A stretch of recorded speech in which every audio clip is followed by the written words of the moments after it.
mipotroka tahaka amin'ny varatra, mirondrona tahaka na rano be. Fa rehefa mijoro izay ka manondrika ny lohanay dia manambara ny fanajana fara-tampony izany Jesosy, raisy fa vokatry ny fonay manao hoe masina, masina, masina Jehova tompo maro, eniky ny voninahiny tany rehetra. Amen. Petraka ny fiangonana.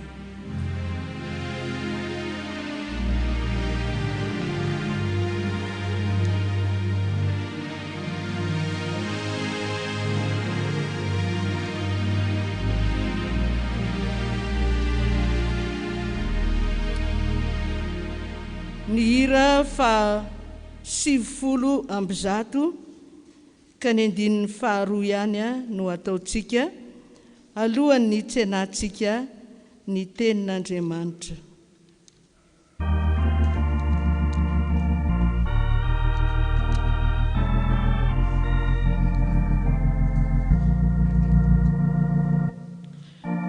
Jesosy mitenenda araka ny fombana, amina izay manantena mandray ny feona, fomarary sy manay matsabo sy atra, itehino fatsisay aneony olatra. Vavaka isika. Jesosy o, mangorohoro ny fonay, mangorohoro tahaka an'izany koa ny fananay. Fa iona aminao manko izay Jesosy. Ianao ane Jesosy no hiteny eto fa tsy izahay. Ianao Jesosy nefa nanokana n'izao andro anio izao mba hionana aminay indray, satria manakambara aminay isan'andro isan'ora ianao, ary mananatra anay, manoro sy manitsy anay ihany koa. Nefa Jesosy ny devoly dia manao izay ho afany mandrakariva, hanelingelina ny fonay, ary ianao izay tsy fantohanay amin'izany teninao izany. Koa amin'ny anaran'i Jesosy Kristy zanak'Andriamanitra velona, no andidina sy androana ny devoliny tsy fifantohana rehetrarehetra, mba hilasiny Elizy atana maza velona fa torana amin'ny rany Jesosy atsipy eny an-davaky ny elo, torana ho may amin'ny afo-mason'i Jehova, ary ny kalan'oro sy mivazimba ny zazavavin-drano ny kokilampy le vonina amin'ny afo-mason'i Jehova, torana amin'ny afo-mason'i Jehova, may any amin'ny farimy rehetra afo. Ary ianao Jesosy andidiny anjelinao, itoby andidina an'izao vahoaka anao izao, mba tsy hanelingelina azy ny asan'ny devoly sy Satana, fa efa noroany reny ary efa resy reny any amin'ny farimy rehetra afo mandrakizay ihany. Dia mitenena kosa ianao Jesosy, mitenena araka ny fomba anao fa vonina iainao anao izay. Ary za kosa dia fantsona eo am-pelantananao, ary fitaovana eo am-pelantananao ihany ka miangavy aminao Jesosy, zoky mba atao fitaovana mahomby indrindra hanambarana ny sitraponao. Dia misaotra Jesosy. Amen. Dia ny sitrapon'Andriamanitra sady ho toroitsika dia izay hita ao amin'ny Isaia 1.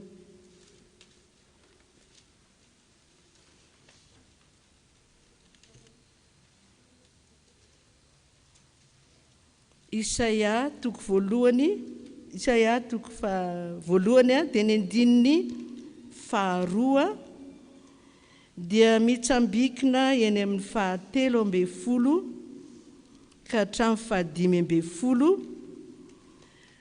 ary ny Isaia 7:15 ny andininy 2 ihany. Isaia toko voalohany ny andininy 2 tsambikina eny amin'ny andininy 7:10 ka hatramin'ny 5:10 sy ny Isaia 7:15 ny andininy 2 ihany. Amin'ny anaran'i Jesosy manao hoe: mandrene sary lanitra ary mianoro tany, fa Jehova miteny hoe: efa nitaiza sy nahalehibe zaza aho, kanjo niodina tamiko ireo. Aza mitondra fanatim-poana intsony, fofona fahavetavetana amiko izany. Ny voaloam-bolana sy ny sabata ary ny fiantsoam-piangonana, tsy zakako ny fivoriana masina ary hoarom-paharatsiana. Ny voaloam-bolanareo sy ny fotoam-pivavahanareo dia halan'ny fanahigo. Mavesatra amiko izany ka sasatra mitondra azy aho. Raha manaty tanana ianareo dia hitapo maso tsy hijery anareo aho. Enina dia manao vavaka be azy ianareo dia tsy hiaino aho. Feno ran'olona ny tananareo. Fa ny elokareo no hevitra mampisaraka anareo amin'Andriamanitrareo, ary ny fahotanareo no mampiafina ny tavany aminareo, ka dia tsy miaino izy. Ray masino manamasinana amin'ny fahamarinana, ny teninao no fahamarinana. Amen. Izany no sitrapon'Andriamanitra izay tonga amintsika androany. Andeha ataontsika aloha ny hira 420 Tompo mba te hiaona aminao ny olonao.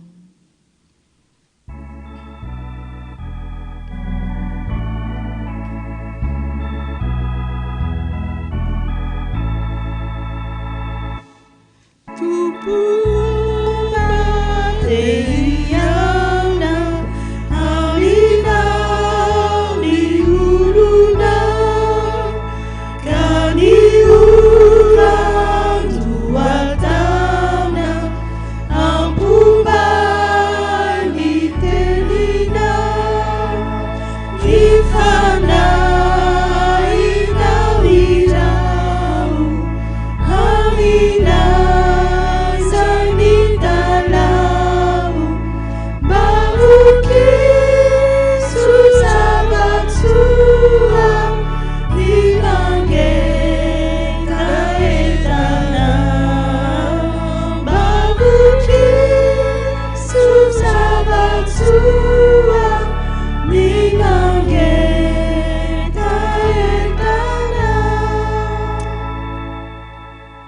Mandrene sary lanitra ary mianoro tany, fa Jehova miteny hoe: efa nitaiza sy nahalehibe zaza aho, kanjo niodina tamiko reny.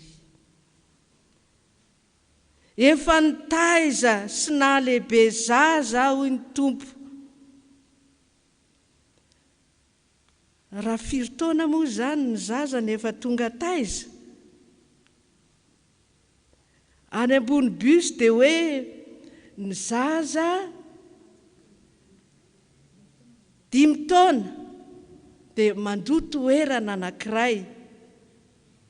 Zaza zany a, mbola ataony hoe zaza. Andriamanitra koa dia toraka izany. Efa nitaiza antsika izy, efa nanolokolo antsika izy, efa nanome hanina antsika izy, efa nisahirana tamintsika izy, nanao izay zavatra rehetrarehetra ilay nanome izay zavatra ilayntsika izy, nahalehibe antsika izy. Dia tonga amin'izao toerana rehetra zao itsika. Zany hoe efa nanome sakafo mpanahy, efa nanome ronono mpanahy, satria zaza raha voateraka dia omena nono. Dia rehefa menao nono eo izy dia mialehibe, mialehibe, mialehibe.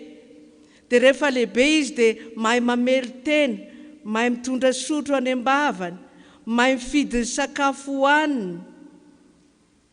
Dia rehefa aveo indray ampianarina indray izy, dia mianatra soratra masina, mianatra sekoly-alahady. Dia rehefa mianatra sekoly-alahady izy dia mandray fanasan'ny tompo, mianatra katekômène. Rehefa mahay katekômène izy dia mandeha amin'ny dingana maro samihafa, dia mandeha indray hatrany amin'ny fanosorana azy ho mpanompon'Andriamanitra. Hatreo dia mbola zaza ihany, mbola zaza ihany zasy ianao, zaza ihany ianao. Dia inona ny ataon'ireny zaza ireny? Raha voateraka aloha ny zaza dia ny ahafantarana fa misy fahavelomana ao dia inona? Mitomany izy. Zay ny ahafantarana hoe velona ity zaza ity. Misy kikika, misy tomany ao, satria tonga ety ambonin'ny tany fanerasera amin'ny rivotra izy dia tsy zakan'izany mitomany izy, manambara ny fahavelomany izay kikika izay. Rehefa tonga ety amin'izao tontolo izao mankony dia tonga dia mikika satria ratsy. Zay ny fahitan'ny olombelona n'izao tontolo izao. Dia rehefa aveo dia zaza koa rehefa teraka, maninona? Maloto, sa tsy zany moa? Mison-draha. Dia atao inona izy rehefa izay? Ampandrona. Dia rehefa aveo izy madio zay vao ampiakanjona, zay vao apetraka eo amin'ny reniny, omena nono. Dia tahaka izany koa tsika. Dia raha jerentsika ny ao amin'ny Ezekiela 9:10 dia manambara izany tantara izany indrindra. Ezekiela 9:10 dia ny 9 dia manambara izany sarisary teny izany manao hoe ny 9 ary raha nandalo aho ka nijery anao dia hitako fa zay ny fotoanao dia ny fotoam-pitiavana ary narahako tranao ny lambako ka nosaronako ny fitanjahanao. Eny anina taminao ka nanao fanekena taminao Jehovah Tompo ka dia fa ay ianao. Dia nampandroko rano ianao, eny nosasako tsara ho afaka tamin'ny ranao, dia nosorako diloilo, notafiko lamba misoratsoratra koa ianao, sy nokiraroko ody takasy, ary nampisikiny korongony fotsy madinika, sy notafiko amparasily. Zany ny zanak'Andriamanitra.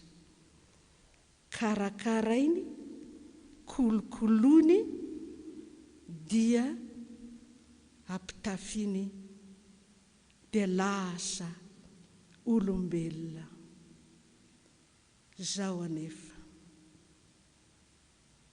Rehefa lehibe ny zanaka, indrindra moa amin'izao confinement zao, dia misy tokoa ny tsy fandehanana aty am-piangonana fa aleo ao an-trano ao ihany. Aleo zay ato an-trano aty ihany fa tsy voaboaka mihitsy fa mbola confiné zao. Zarara misy an'izay dia tsy mivoaka mihitsy, dia mihita treo ny sainy mandeha mamakimaky an'ireny Facebook ireny. Za tsy manao hoe ratsy ny Facebook, fa ny zavatra maharatsy azy angamba dia izao: nisy olona anankiray marary fo izy io, ary rehefa narary fo izy dia tsy nampilazainy ray amin'ny vady aman-janany fa maty ny coronavirus. Ilay olona tena nikarakara azy, manambady aman-janaka ity renim-pianakaviana narary ity nijery Facebook ity. Dia nijerijery Facebook teo izy, efa tsy nilazainy fianakaviana mihitsy izy fa maty ilay olona mpikarakara azy, ary tsy izy ihany fa olona 3 ndray maty ary fantany daholo zany. Nijery Facebook izy ka nahita an'izay dia namaky an'izay dia nihinjitra ny tanany vilana hatramin'ny vavany any amin'ny dokoterany ny hafarany. Tsara sa ratsy aloha ny Facebook raha ohatr'izay? Any amin'ny nakana dokotera, mba eto ampahavaky ranona fa zao. Fa naninona maty ny coronavirus ihanina dia nahita an'iny izy dia taitra. Dia velona ihany moa izy noho ny famindrampon'Andriamanitra, fa tsy izay no tiako hatongavana. Efa nitaiza sy nahalehibe zaho Jehova, kanjo nidina tamiko ireny. Alako ny fivavahana aroaroam-paharatsiana. Dia amin'izao fotoana izao ry havana, dia tena misy mihitsy, tena misy na zanantsika ao an-tokantrano ao azy, dia manao an'Andriamanitra sy ny vola ho ray latabatra. Iza ny alehany fony amin'ireo? Tsy maintsy any amin'ilay vola, fa Andriamanitra naharosaronana fotsiny hoe zany mivavaka, zany manompo an'Andriamanitra, zany efa manao fafolo-karena, dia takotakonana amin'izay daholo, takotakonana amin'izay daholo ny lalana rehetrarehetra. Kanefa hita an'Andriamanitra zany, dia ozy izy Andriamanitra hoe na dia ikikika eo azy ianao, na dia andany ny ranomasonao eo ary ianao tsy hainy mihitsy ny hafa hanampy tsofina, nampina mivavako, tsy hijery ianao akory miala amiko, maimbo rano tananao. Maninona ary Jehova miteny an'izany? Maninona izy miteny an'izany? Tsy misy marina ny antsika na dia ray azy, tsisy marina hoy Jehova na dia ray azy. Samy efa nivily, samy efa nanota.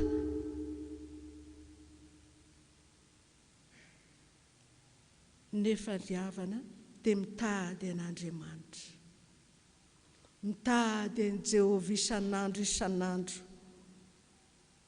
mikatsaka azy isan'andro, fa ilay ratsy fanao eny akelika ihany, ilay ratsy fanao tsy fona ihany, ary tena tsara izy io, tena mamy izy io. Dia izao ry havana ny zavatra nitranga. Rehefa tsy mandeha ty am-piangonana moa dia any an-trano any ihany, any ange misy Jesosy koa dia lasa tsy mivavaka tsara intsony, lasa tsy mitady an'Andriamanitra tsara intsony, fa miherikerika, lasa mandeha mivoaka tsy mandeha mivoaka roa dia ianao ihany le hoe zay fa mandeha ny radio na zay fa mandeha ao ny Facebook. Dia lasany any ny sainy, tsy mifantoka tanteraka ao amin'ilay fivavahana, fa lasa mandeha mitady namana, ary maro mihitsy ny zaza ankehitriny izay voa mifakam-panahy, tsy manam-bola moa ny betsaka dia mitady vola. Raha ataony an-dranomaso zany ka eto amin'ity toerana ity izy mangataka an'izany, dia miainy mihitsy Jehova ary mahita izay atolotra azy. Fa misy kosa ny sasany mitady vola mba ho lany laniana foana, mitady vola koa izy mba hanaovana ny sitrapony. Dia maro havana izay fahavoazany zanatsika. Mitady vola ankehitriny dia mifanena tokoa, maro nge ny olona mpanao asa soa dia jonony amin'iny, jonony amin'iny vola iny. Ay, mila vola ianao, ohatrinona ny ilainao fa ananako zany, na mila ordinateur ianao, na mila na zavatra hafa koa, raha hatramin'ny tomobile na ilainao ary zany, omeko anao zany mahazo maimai-poana, satria tsy Andriamanitra ny tadiavina dia tonga ilay mitondra fakam-panahy. Omeko anao daholo zany rehetrarehetra zany, fa andao aloha mba hisoratra anarana kely tsika amin'ity dia misoratra anarana, dia maro tonga dia mahazo vola, dia manan-karena tampoka. Dia maro ny mahazo misalasala, miditra mivoaka. Dia trahatra n'izany ny zanantsika ankehitriny, trahatra n'izany, ary izay mihitsy no alan'Andriamanitra. Efa nitaiza sy nahalehibe zaza hoy Andriamanitra, efa nanolokolo azy efa nanangan-tanana teo anatrehako izy. Za Jesosy dia hanompo anao mandrakizay, tsy ala aminao efa nanao an'izany voady zany mihitsy. Nefa sendra patsa raitsomby vava, tratra ny mena miraviravy, nanandra-kandrana ndeha mba handeha hoany, fa za te hanam-bola, za te hazo an'izao, za te hazo an'izao. Voafandrika tao, lasa ny Satana. Nefa zao Jesosy matona nolokolo anao na lehibe anao, dia nanangana anao izy ho zaza mahavita, mahefa izay asa nasainy nataony taminao. Dia nefa n'izany nentinao foana tany amin'ny lalana tsy tokony nalehanao. Trahatra ianao ankehitriny. Jesosy mbola mangavy ianao hoe miverena ry zanako, efa nanoratra anarana tany anefa, tsy mety maty io izy anefa te hiverina, te hanompo an' Jesosy, satria to fandrika tokoa ty, fa nahalala fa hoe to nanan-karena tampoka, nefa tsy araka ny sitrapon'Andriamanitra, te hiala amin'izany. Tsy afa-miala intsony, fa voasambotra Satana ao anatin'ny fandrika, tsy maty intsony ny anaranao. Fa raha olon'Andriamanitra ianao intananao mitsangana iny, ny voady nataonao teo anatrehany, zay tahaka ny volamena eo anatrehan'i Jesosy zay. Raha tadidinao zany no fanekena nataonao teo anatrehan'Andriamanitra, no voady zay nataonao teo anatrehan'Andriamanitra, ary ny teny nomeny mpanokana anao katekomena, raha katekomena ianao no nanao an'izany voady zany, raha tadidinao zany rehetrarehetra zany averina amin'i Jesosy fotsiny zany hoe zany e Jesosy efa nanangan-tanana, efa niteny aho hoe hanompo anao, efa zao Jesosy no nataoko, zao no nataonao hoe tsy hamelanao irery aho. Raha tafaverinao zany ho voasintona ihany ianao, fa ny maro tsy mahatadidy an'izany, tsy mahalala an'izany akory, lasa mandeha miboriko any ny lalana tsy faleny any no fiafarany. Dia nisy ry havana amin'izao confinement zao moa dia atelefona no fampahirezana, amin'ny alalan'ny telefona koa no anaovana à distance, anaovana asan'Andriamanitra, dia tsy mifankahita tava, inona ny vaovao, inona ny maresaka. Dia nisy an'ity lehilahy anankiray izay nentina mbavaka. Rehefa nentina mbavaka izy, rehefa mitondra mbavaka moa dia inona Jesosy ny sitraponao amin'ity olo ity, inona ny asa atao?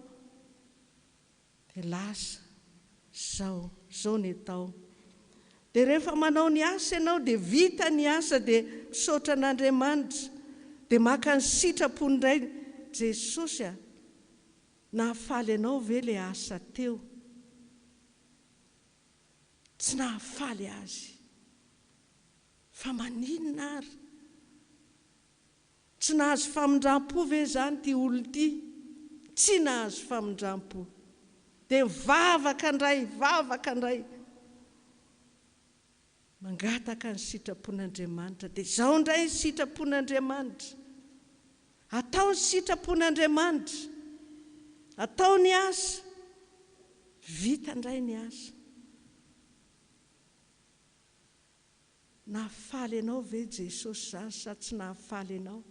Tsy mbola nahafaly azy ihany. Mpanompon'Andriamanitra manana fanomezam-pahasoavana maro ny manao an'izany asa izany.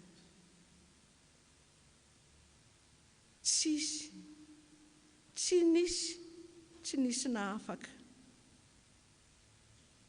Dia hozy izy ilay anankiroa hoe aleo zahay andeha ho any an-trano mihitsy, fa izay mila mikasika azy, izahay mila mijery azy. Rehefa nijerena, rehefa natao mivavaka ka natao ny asa, mpanompon'Andriamanitra moa manana fanomezam-pahasoavana izay tsy takatry ny saina mihitsy n'izany. Nahalala hoe nisy silipon'ny tiranga ty lasa any amin'ny vazimba any an-davaka any anaty lava-bato any. Efa azo ny mpanompon'Andriamanitra ihany io, efa nidroana ny vazimba, efa nidoroana tamin'ny afomason'i Jehova, fa tsy may. Inona raha mahazo an'ity olo ity? Reo mpanompon'Andriamanitra ireo no niteny hoe lasa ny vazimba ozy izy ny silipony. Dia natao ny asa dia hitan'le mpanompon'Andriamanitra izao mihitsy, ohatra mijery caméra mihitsy izy, mijery an'le zavatra miseho eo. Efa ela mihitsy n'izy zany mamono an'le vazimba eo, mandroaka ny anankiray mavy ety ambony ety dia makany ambany, dia ny anankiray avy any amin'ny tongony any indray. Afaka le izy ny hafarany. Fa mbola misy ihany tamin'ny andro ny fahatanorany tiranga ty. Mifaliry zatovy dia mbola tanora ianao. Inona ary zany? Nanontanianan'i Jesosy indray. inona Jesosy ny zavatra nataon'ity olona ity tamin'ny hatanorana. Izy moa ohatra miverivery saina izay ihany, sady nasian'olona koa, dia mifangaroaro ao daholo izany rehetrarehetra izany, dia ohatra mivery saina izy. Dia rehefa anontaniana izy dia za nanao an'izao za zao, dia ohatra ny tsy mahafa-po ihany ilay valiteniny. Fa rehefa tonga reto mpanompon'Andriamanitra anankiroa reto, iza ny anaranao? Dia niteneniny teo ny anarany.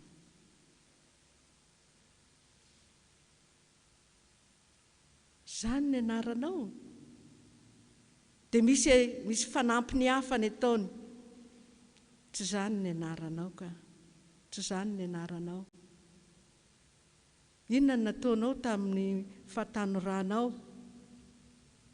Mihidy mihitsy ny vavany io, tsy miteny, tsy mahalala an'izany ny ankohonany ny ray manontolo, tsy mahalala. Ay zany ty ranamany tia, efa nanoratra anarana tany amin'ny mpanao mazia tamin'ny andron'ny fahatanorany.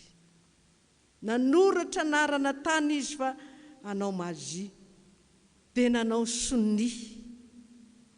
Dia io soniany io sy ilay anarana ny teneniny, io ny voasoratra ao. Io mbola mitazona azy. Efa lasa ny devoly io, kanefa ity rangahy tsy nianatra akory, tsy nianatra an'izay mazia izy, fa nanoratra anarana tany fotsiny, fa saika handeha amin'izany lalana izany.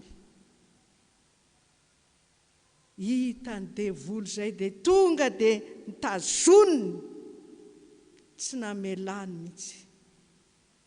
Io mitazona azy.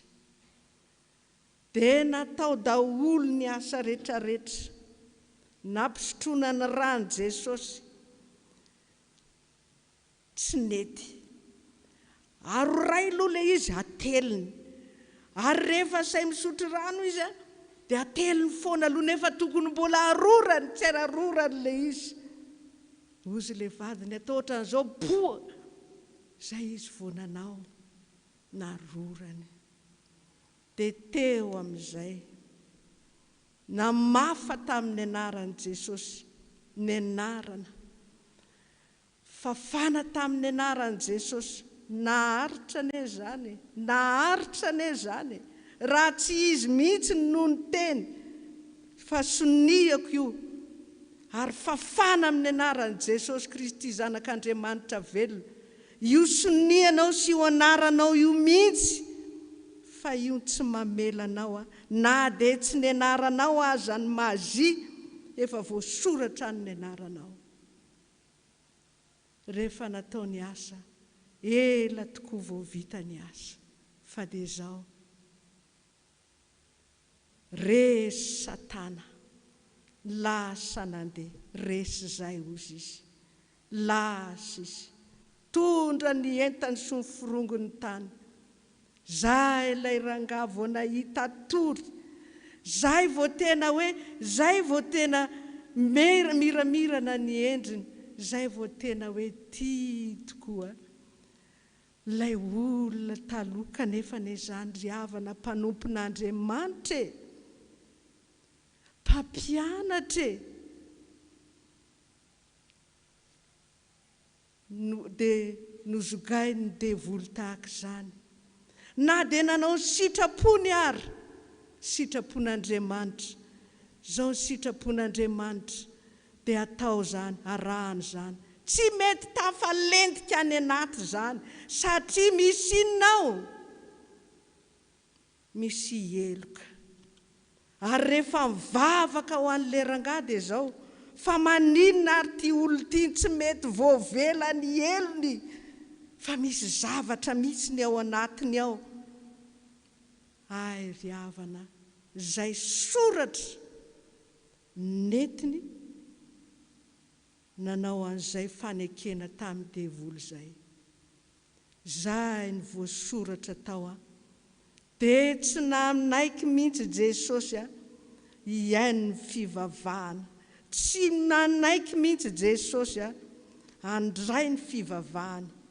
Miala amiko ianareo, miala amiko ianareo, ianareo mpamono olona, ianareo mpanompo sampy, ka na aiza ry havana misy ny anarantsika ka voasoratra na dia tsy nanatanteraka an'ilay fahotana azy, na dia tsy nanatanteraka an'ilay baiko ny Satana azy, fa nisy soratra any ny anarantsika, dia fa azon'ny Satana zay dia tsy hamelany mihitsy ny ianao fa dia arahany mandrakariva eny, ary tsy maintsy matiny. Fa raha ohatra ka teo afaka amin'izany ianao, reny framason reny manko dia manao an'izany. Misy ny te hiala fa tsy mahazo milaza hoe za hiala. Fa raha misy kosa ny tena vonina hoe za Jesosy tena anaraka anao fa hiala amin'io dia misotro ny aleko maty, dia tena maty mihitsy ny fa maty ho an'i Jesosy, velona ianao ho an'i Jesosy, maty ianao ho an'i Jesosy, dia maty tokoa ilay olona, maty ho an'i Jesosy. Ry havako, mananatra antsika Jesosy, mananatra antsika Andriamanitra, indrindra itsika tanora, asainy mandehana any amin'izay hitry ny fonao, mandehana any amin'izay lalana lehanao any, fa tsarova fa mbola ho tsarain'Andriamanitra ianao, ary tsy maintsy handalo an'izany ianao na tianao na tsy tianao. Zany ry havana ny tsy maintsy mbola fiafarantsika, efa nitaiza sy nahalehibe zaza hozy Jesosy. Kanjo izy nanao izay zavatra mampavesatra, nanavesatra any Jesosy ange ianao izay ohatra ny nanisy gony ao amin'ny lamosiny ao dia tsy mijery tsony izy, fa saingy izao miaino izy. Navesatra tamin'i Jesosy ane izany rehetrarehetra izany. Niodina tamin'i Jesosy ane ianao ary izay niteneniny hoe alako ny fivavahana aroaroam-paharatsiana.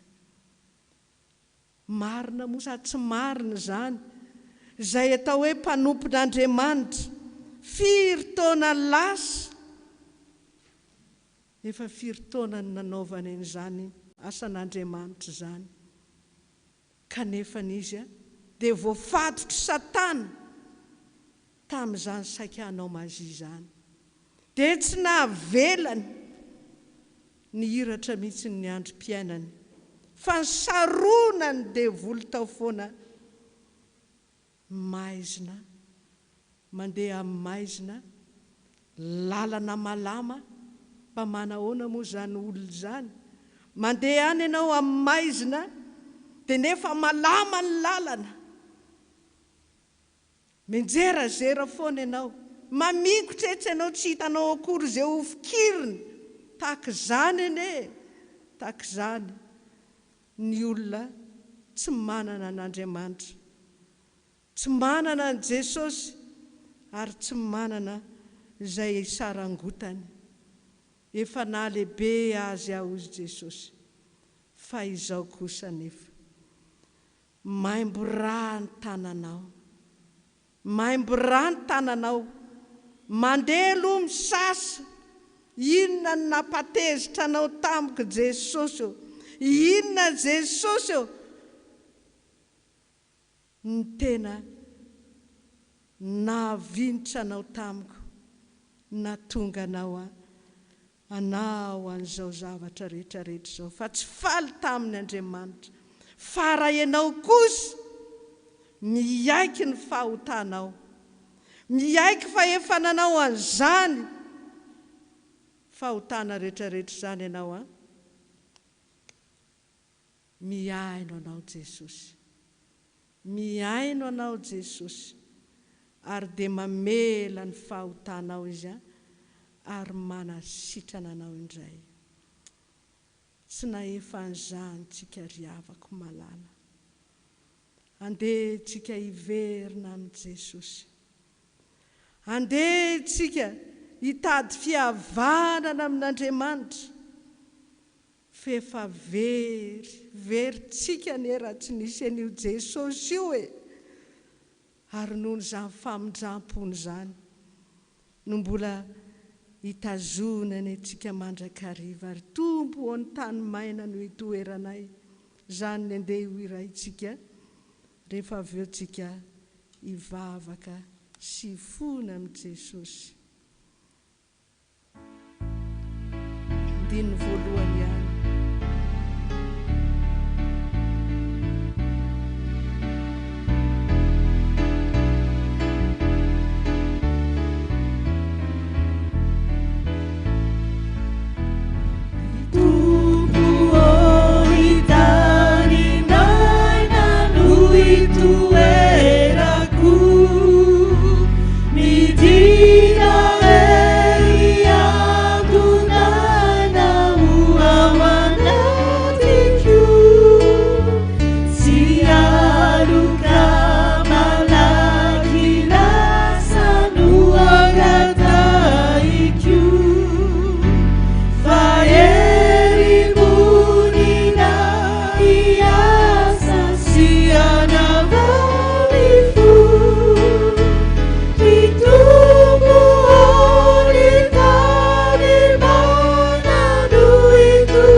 Jesosy, todika any aminao ny masonay. Mendrandranao tokoa zahay Jesosy. Fa ianao manko ilay iva fijery. Tsy mijery miakatra ianao fa mijery midina. Ary izahay kosa Jesosy mibanjina ny fahalebiazanao. Dia mahita ny voninahitrao. Dia mifaneny eo masontsika Jesosy. Ndreto ary izahay mitondra ny fahalemena eo anatrehanao. Fefa niodina taminao. Efa nalehibe zazy ianao dia nanantena ahita zavatsoa. Nanantena iodiny zavatra zay nafafy. Kanjo Jesosy. Efa niodina taminao ny fonay. Efa tsy nalalanao tsony zahay. Nomena ihany Satana daholo ny fonay. Ny eritreritra ny tena nay aza efa nataona ifanaditra tany amin'ny tany. Oro sy fadiranovana loatra ny fonao Jesosy.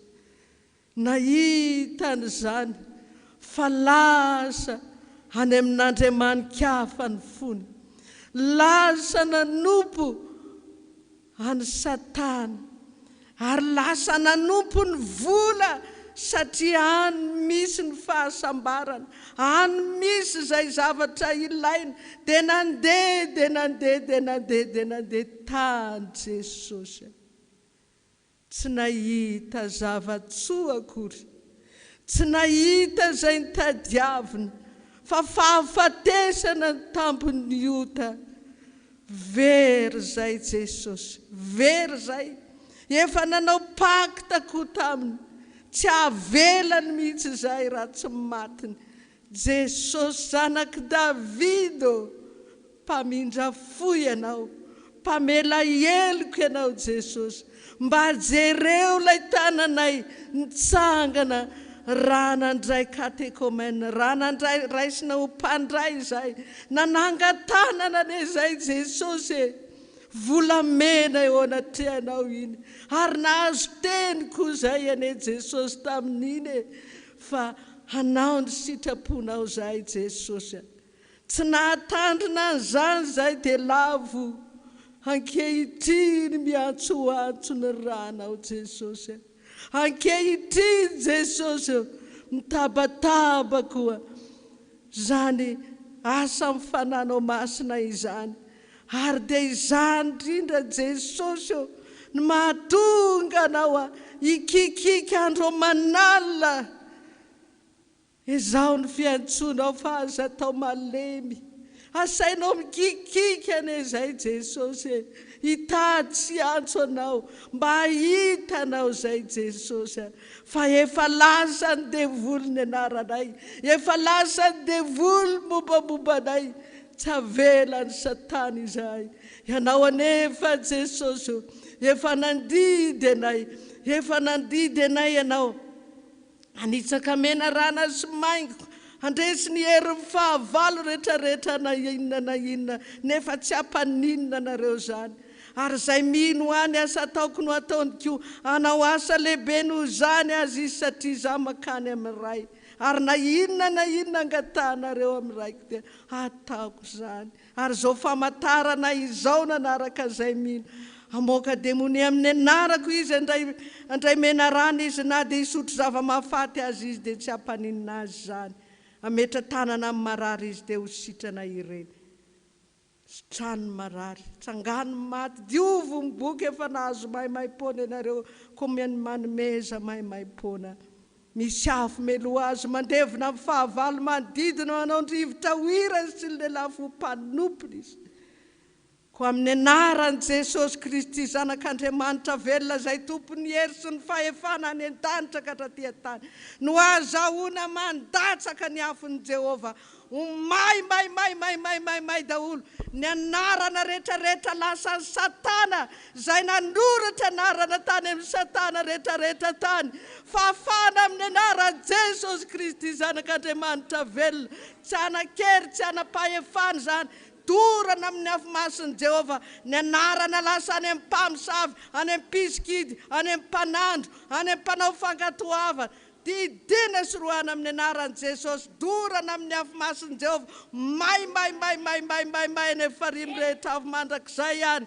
Lasa ianareo mandeha kalanoro sy mivazimba ny zazavavin-drano, kokilampy le vonona amin'ny afomason'i Jehova. Efa nampahatraina zay, efa nampahatraina tokoa zay. Ary ianareo dia tsy manana herina fahefana aminay intsony, fa devoly efa resy, fahavalo efa babo.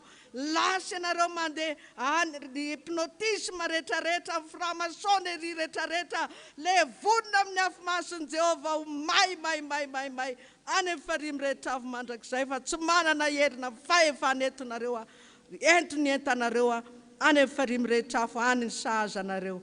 Fa Jehova kosa andidy ny anjeliny sy miaramilany, hitoby andidina an'izay rehetra matahotra azy. Anisy fefy manodidina ho fiarovana azy, anisy manda ho fiarovana azy. Misaotra Jesosy, misaotra fa manana anao tokoa zay mpanalalana anay amin'Andriamanitra ray. Ary zany no hifalinay ka hikikanay tahaka an'ilay Davida mpanao salama manao hoe: sambatra ny olona izay voavelany elony sy voasarona amin'ny fahotany. Sambatra ny olona izay tsy sain'i Jehova eloka ary tsy misy fitaka ny fanahiny. Amen. Mino an'Andriamanitra ray tsy ho mpanao ny lanitra sy ny tany, ary mino an' Jesosy Kristy zanak'Andriamanitra tompontsika izay nitorotoroana tamin'ny fanahy masina, nateraky Maria Virgine, nijara rapaka Pônty Pilato, nombona tamin'ny hazo fijaliana, matika nalevy, nidina tany amin'ny fiainatsika, nitsangana tamin'ny maty tamin'ny andro fahatelo, miakatra ao any an-danitra, mipetraka eo ankavanan'Andriamanitra raitsoa, avy amin'ny tsara velona sy ny maty. Mino ny fanahy masina, fiangonana masina maneran'izao tontolo izao, fiombonan'ny olona masina, famelan-keloka, fitsanganany tena amin'ny maty, ary ny fiainana mandrakizay. Amen. Ny hira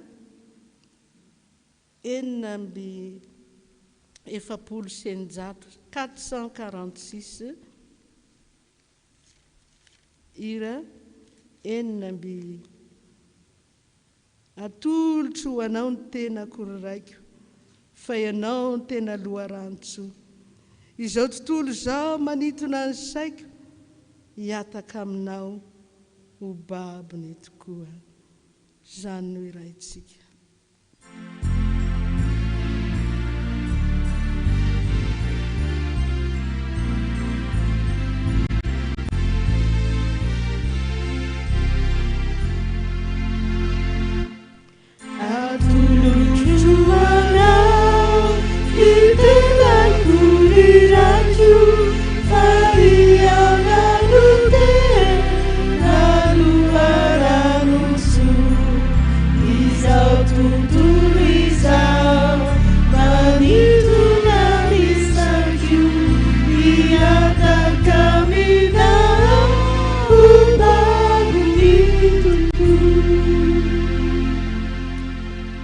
Zany tokoa no fanarinay Jesosy.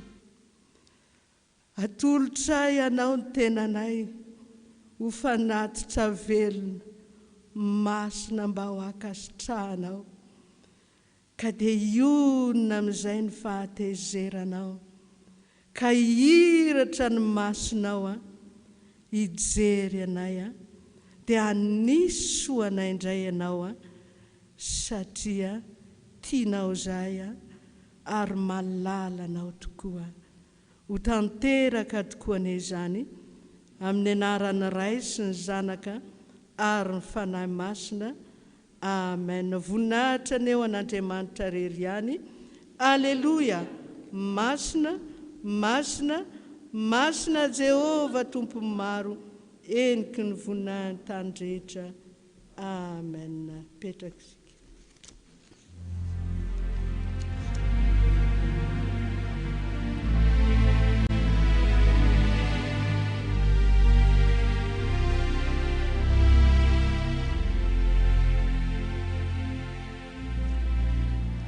Dia mbola mampitombona amintsika mandrakariva ny fahasoavana sy ny fiadanana avy amin'ilay Andriamanitra Ray sy Jesosy tompontsika. Dia ampifaliana indray ny ara-banantsika rehetra ny tokantrano any, izay rehetra manaraka ny onjam-peo sy ny tambajosa sosialy rehetra mandefa n'izao hatrany ampitan-dranomasina andy. Tonga eo amin'ny famakina ny anniversaire indray isika izao. Ny volana ory havana no tapitra fa ny fitahiana sy ny fanambinana avy amin'Andriamanitra dia mirotsaka amintsika isan'andro anisan'izany reto avantsika ny tonga nanoratra anarana ho vakiana ety ambony alitara masina izao. Andrian-jafin-drandilo finaritra 12 taona androany fa 30 volana ho apetraka eo amin'i Jesosy ny fianarana sy ny fiainam-panandy. Izy moa dia mipetraka any Paris Saint-Pin le de la Forêt. Rajery Arson Mikanto Harimisaina Ambinitsoa anniversaire tamin'ny 7 volana ho. Ravonarivo Victoria tamin'ny 25 ho mangataka ny hiran'ny CFF Raio Mamela. Randriamanana Ambinitsoa Fandresen'ny Avo anniversaire androany fa 30 volana ho mangataka fahasalamana sy fahendrena. Nomenjanary Sitraka Joanna anniversaire fa 7 volana ho hanala fanadinana. Rabe Arson Maminiaina Gaël Andrianna, Andrialso Ramanandray be, Ramiary Jonna Marie Louise mangataka ny hira 27 sy 500. Raliasim-bola Aina Nantanali Ismaela anniversaire tamin'ny 7 volana ho. Rakotondranisa Benjamin sy Fanja anniversaire ny mariazy. Rasoanary Marie Estera, 7 taona tamin'ny 12 volana Août. Rabe Nour-Paul sy Rasoanary Marie Estera, 15 taona ny mariazy tamin'ny 12 volana Août. Rabe Nouronjaka Élysée, anniversaire. Rabe Nour Volanyaina Rija, Rabe Nour Waina Hasinjato, Rabe Nour Waina Nehemia Fanambinana, Rakoto Arvontina Antenaina sy Razo Arso Antamalala, 7 taona ny mariazy. Rabe Aja Herjona Rindra Kiady Vantso, 17 taona, mangataka ny hira FPVM 2 sy 700. Pasteur Rasolondray Be Finaritra, anniversaire tamin'ny 15 volana Août. Rafanomezatsorova Osana, anniversaire tamin'ny 15 volana Août. Promotion Safidy, 20 taona, nanokanana mpiandry. Andria Mialson Fidy Iva Christian, anniversaire ny mariazy tamin'ny 20 volana Avril. 17 taona ny mariazy. Sy Rakoto José Mamy Niaina. Andria Mialson Toky Niaina, Andria Miarso Miora 20 volana Août. Rabe Arzanany Tovinirina sy Andria Miarso Miora 17 taona ny mariaziny tamin'ny 15 volana Août. Rakotondralambo Dieudonné sy Rasoa Mianta Olontina 20 taona ny mariaziny tamin'ny 17 volana Août. Andria Malaladina Maritso, anniversaire tamin'ny 17 volana Août. Ramanatso Iravona, anniversaire tamin'ny 17 volana Août. Veroanitra Irina Julie, Rabe Rantony Irina, mangataka vavaka ho afaka mitoka. Andria Maromanana Itaintso, 3 taona, mangataka ny hira 13 sy 700. Benja sy Fanja, anniversaire ny mariazy. Dia ireo indray izy 4 menada nanoratra hotononina ety ampipitraka nefa na izany aza dia maro ireo any tokantrano any izay tsy tonga noho ny antony maro samihafa, mankalaza n'izany ihany koa, miaraka tolorana an'izao fanomezana avy amin'Andriamanitra izao izay hitantsika ao amin'ny Isaia 1:7, 10:10.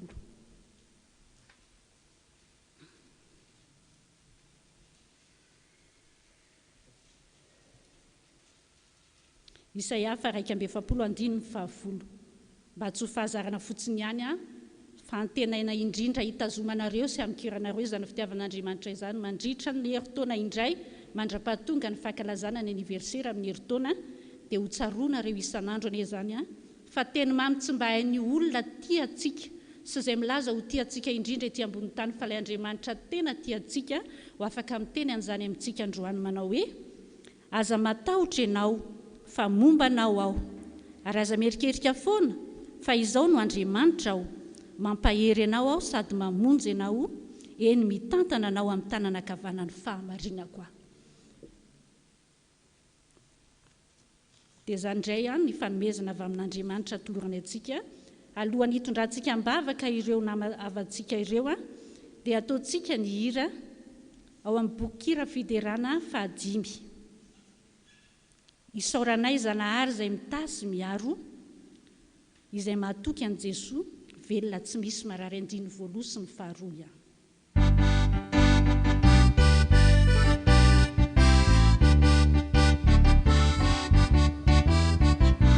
Isaoranay zanahary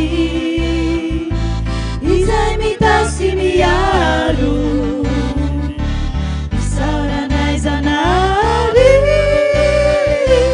izay mitasy miaro, izay matoky an'i Jesosy, velona tsy misy marary,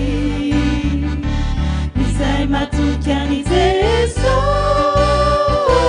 velona tsy misy marary. Iaraka hitsangana aritsika hitondram-bavaka ireo avantsika nahazo fitahiana tamin'Andriamanitra ireo androany.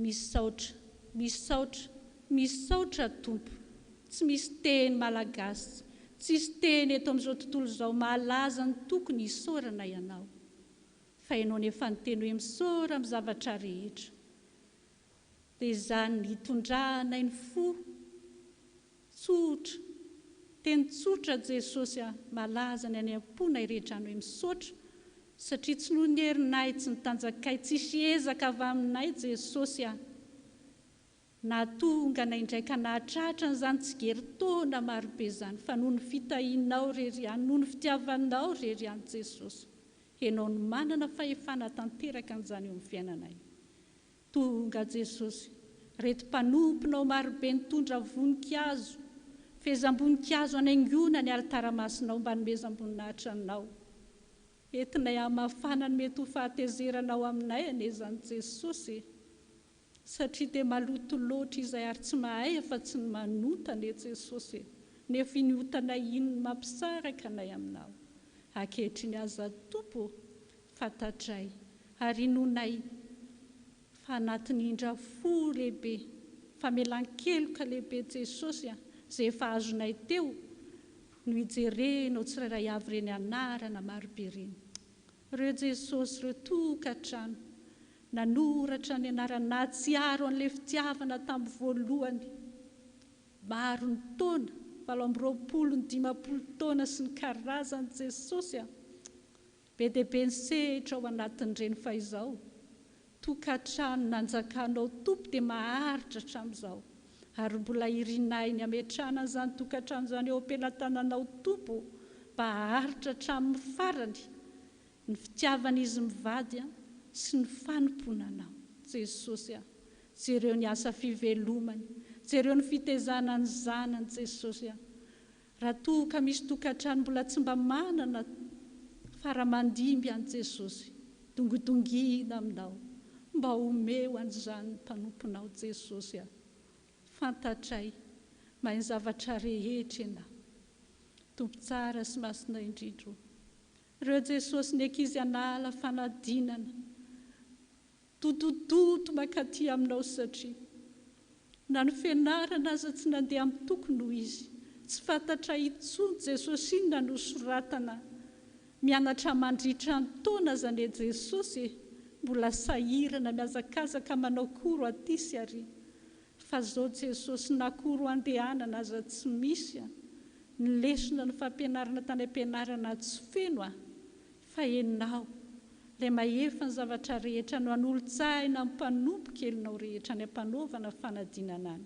any aminao ny azona hidodododona Jesosy dia menovavaka ianao ireo Jesosy ny tanora marobe tsy mba taizana taiza Jesosy nanoratan'ny anarany fa tato amin'ny fiangonanao masina hovakiana eto amin'ny pilipitra masinao Jesosy marobe nge araka ny tenen'ny mpanomponao teo hoe soratra narina tany amin'izay toeraka fa rehetrany rehefa lehibe ka mahatsiaro tena hitady anao dia adinina aminay reny Jesosy fa reto mpanompoka elinao reto kosa Jesosy dia mbola tanora tompo dia tano fa tsy mahatananao hanompo anao manomboka fahazazatra amin'ny madinika indrindra mandra-pahantitra Jesosy ao Jesosy ray aman-dreny be fa 70 taona mahery mbola mitady atao foana ihany satria nanompo anao hatramin'izay nandritra n'izay fotoana rehetra izay Jesosy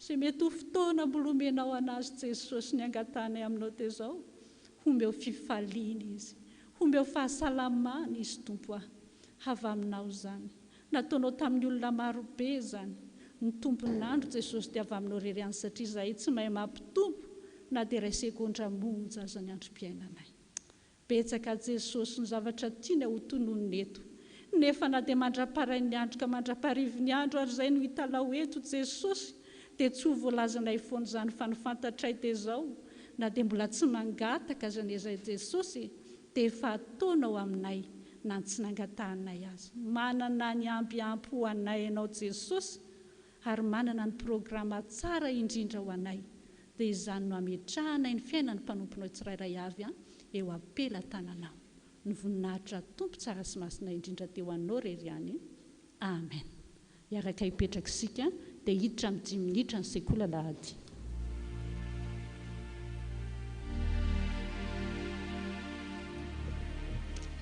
dia tonga eo amin'ny fotoana ny 10 minitra ny sekoly alahaditsika dia iaretsangana ny ankizy rehetra na dia hatrany atokantrano any ary ary koa mpampianatra sekoly alahady. Ataontsika eo am-pitsanganana ny hira 2:27 ny andininy voalohany ihany.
Misaotra anao zay Jesosy noho ny amin'izao fotoana izao.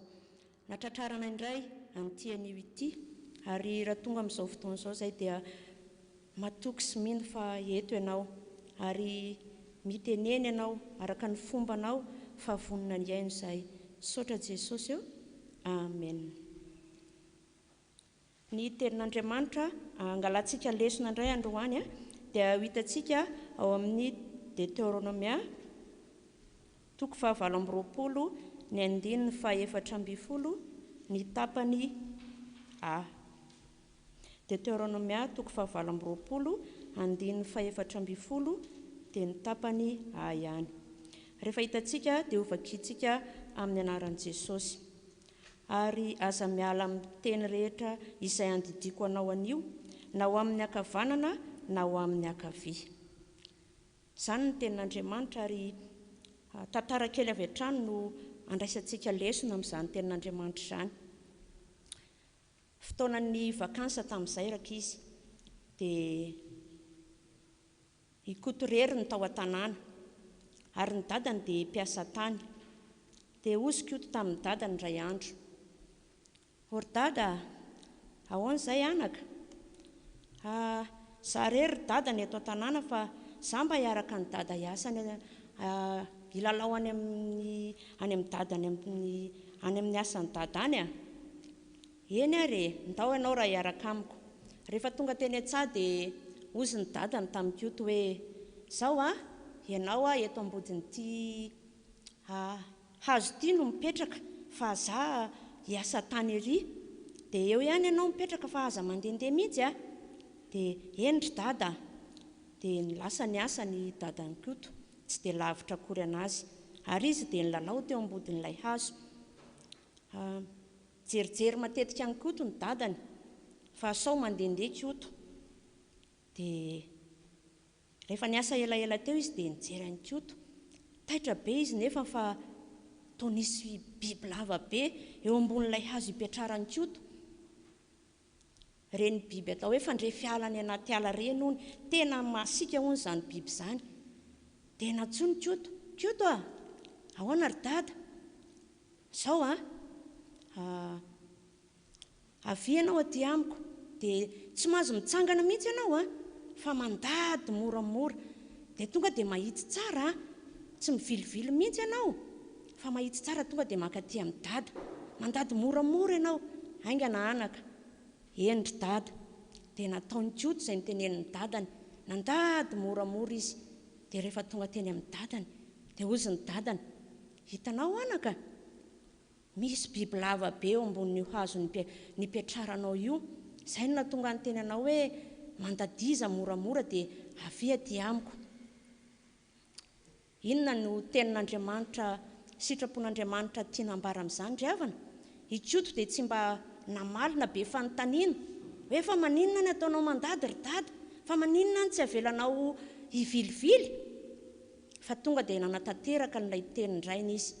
Isika koa rakizy raha miteny dada sy neny ao an-trano ao na aiza na aiza dia tokony hanaika ny tenin'ny dada sy neny ary anaraka izany fa tsy mila be fanontaniana ary tsika dia mila manaraka mandrakariva ny tenin'Andriamanitra manaiky izay teniny fa tsy mivily na ho amin'ny akavia na ho amin'ny akavanana ary rehefa manaraka ny tenin'Andriamanitra tsika manaraka tsara ny didiny dia arovan'Andriamanitra satria ilay biby lava dia endriky Satana izay mitady hamelany koa teo ambonin'ilay hazo fa rehefa nanaraka ny tenin'ny dadana izy dia ahavotra saoma tsara dia tahaka izay raka izy no sitrapon'Andriamanitra tonga amintsika androany dia averintsika indray mandeha ilay tenin'Andriamanitra teo ao amin'ny Deutéronomie 7:20 andininy 4:7 manao hoe ary aza miala amin'ny teny rehetra izay andidiko anao anio na ho amin'ny akavanana na ho amin'ny akavia. Saotra Jesosy io. Amen.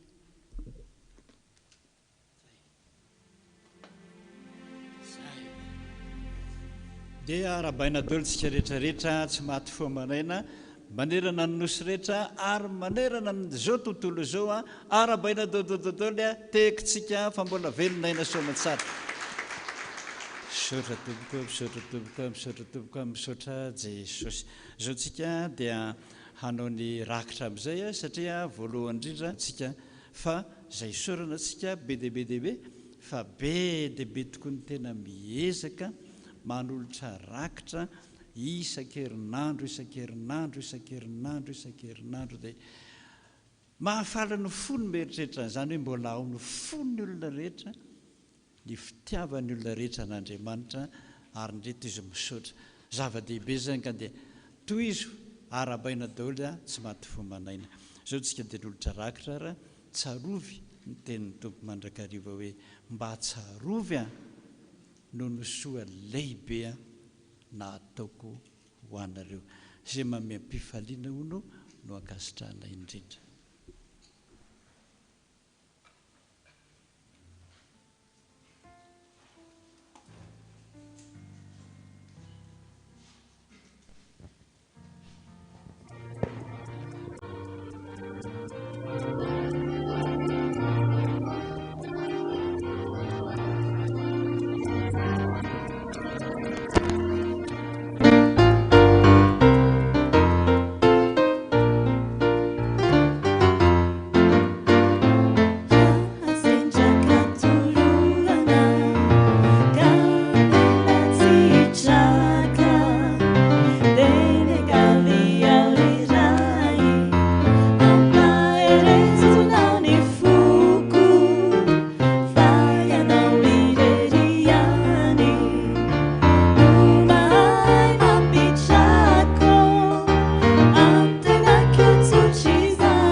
indray eo foana ny tomany fiderana no atolotro satria lavony fanahy metikiny aho eny andalana eny mety ho lavo ihany koa nefa zavely velana tano mafiavirai tsy to nefa zavely velana tano mafiavirai tsy to metikiny aho eny andalana eny mety ho lavo ihany koa nefa zavely velindalana tano mafiavirai tsy to nefa zavely velindalana tano mafiavirai tsy to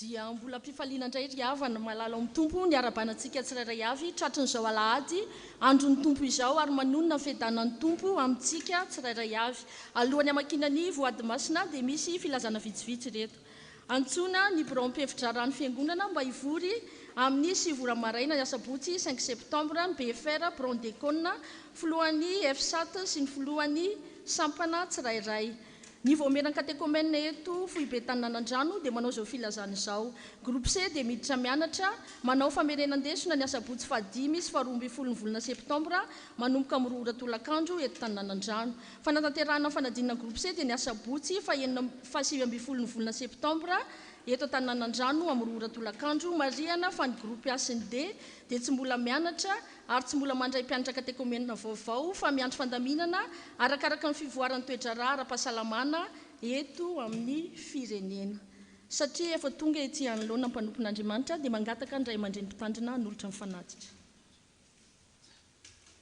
tsangana daolontsika rehetrarehetra any an-trano any hitsijaka ho an'ny tompo fa mbola tsy namelantsika irery izy fa miaino vavaka mahamboka indrindra anao Jesosy mpiaino vavaka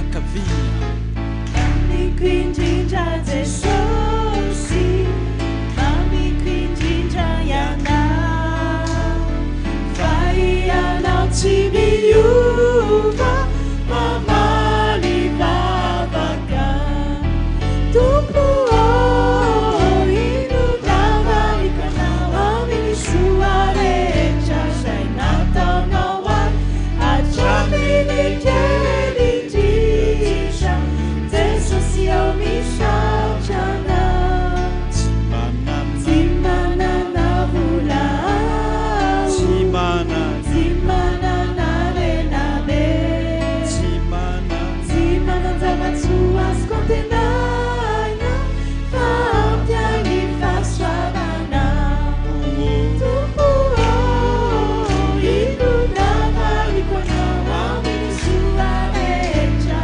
zay nataonao ahy hatramin'ny kely indrindra Jesosy ao misaotra anao alleluia Alleluia, alleluia, alleluia, alleluia, alleluia, alleluia.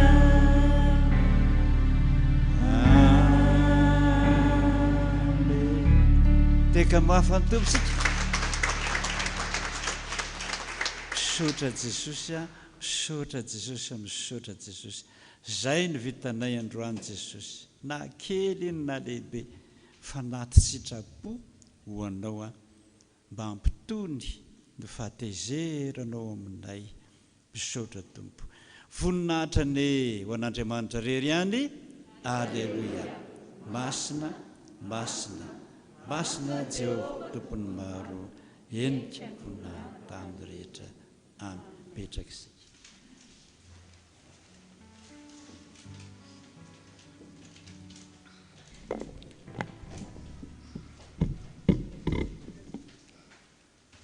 Dia mbola hotohizana ny famakiana ny raharam-piangonana.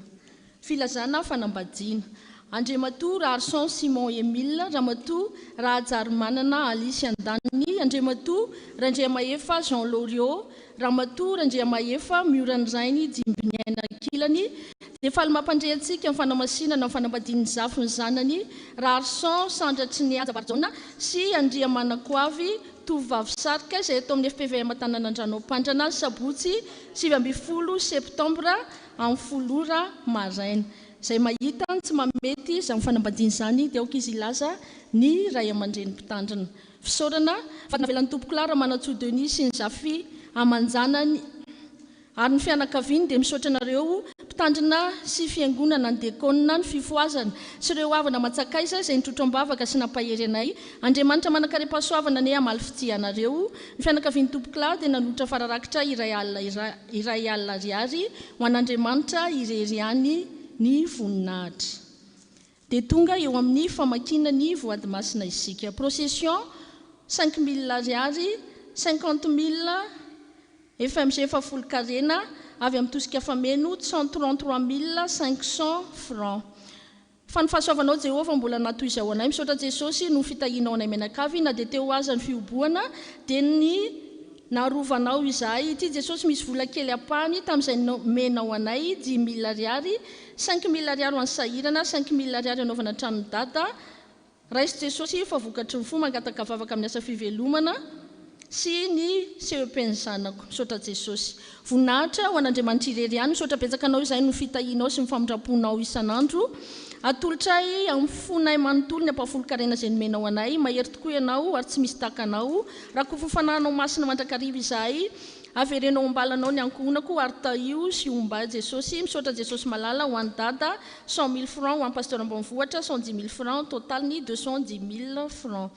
Fona aminao aho Jesosy raha izao indray vao manotra ny ampahafolony dia mangataka vavaka amin'ny dada mba fa anala fanadinina BPC dia manolotra vola 5 000 ariary ho an'ny tranony dada sy mama tsy misy soratra 2 000 ariary. Jesosy hoe ity indray ny ampahafolo-karena volana Jolay vola 312 000 francs, miampy fafolo-karena volana Jolay vola 215 000 francs, total ny 312 000 francs plus 215 000 francs, 527 000 FMG. Io Jesosy anaovana sy anatsarana ny asanao sy ny radio arovy mandrakariva ny tanànanay sy ny fanananay fa betsaka ny devoly mitady isopatra aza velireritra i Jesosy fa arovy mandrakariva. Misaotra Jesosy. Amen. Ity ny ambony tamin'ilay voalombokatra ka mpakasitrao misaotra no fahasoavanao vola 12 000 ariary, tsy misy soratra 5 000 ariary. Jesosy eo mifona aminao raha izao vao mahefa ny voadiko aminao dia misaotra Jesosy ny amin'ny fitahinao rehetra sy mbola etahinao ny fiainanay ho avy. Koa indro Jesosy ny ampahafolo ny vidiny entana omaly atolotra ho anao. Mba raisy Jesosy fa vokatry ny foko 13 500 omena amin'ny pasteur ambanivohitra dia mba hafao amin'ny fahazaran-draty Jesosy. Misaotra Jesosy. Amen. Jesosy hoe ity indray ny ampahafolo-karena anaovana amin'ny fanampiana toby ambotsomeloka mangataka vavaka amin'ny dada sy ny fanadinany zanako iray alina ariary. Misaotra Jesosy fa mbola nataonao nisy ny CEP tamin'ity taona ity. Fona aminao aho tamin'ny ota vitako hatramin'izay mangataka aminao mba ho afaka CP manolotra vola 5 000 ariary ho an'ny dada. Misaotra Jesosy fa tonga eto amin'ny tranonao izahay mangataka vavaka amin'ny CP any lahatra dia mametraka feno ny ankonako ampelantananao mangataka ny hira fa 420 amin'ny firana fanampiny vola 2 000 ariary ho an'ny sekoly alahady. Misaotra Jesosy fa nahatratra ny fahatelo taona tamin'ny 7 Aogositra i Randriamaromanana Itaintso mangataka aminao Jesosy ny hanomezanao azy fahendrena ho azy ty anzazy ianao Jesosy 3 000 ariary ho amin'ny voninkazo. Misaotra anao a Jesosy raha afaka manao indray ny ampahafolony tamin'ny karamako manolotra ny vola ho anao ny fonao tompo manolotra vola 10 000 ariary 5 000 ariary ny fiangonana 5 000 ariary tranony dada misaotra jesosy jesosy eo foany amin'izay ny covid-19 sy trano ireo mbola marary misaotra jesosy ho an'ny fiangonana 3 000 ariary voninahitra ho anao jesosy misaotra anao afahefanian'ny vavaka ianao ka nanova ny tokantranonay jesosy mba mery sy tanjaka ary fahasalamana ineny ka indro izay manolotra fanaty-pisaorana rakitra 2 000 ariary ho any tranony dada sy mama 2 000 ariary pasteur ny ambanivohitra 4 000 ariary procession tamin'ny 2 août 2000 ariary apafolo-karena makasitraka anao izay jesosy fa tsy banga ny karama nandritra ny 2 volana no fitahinao anay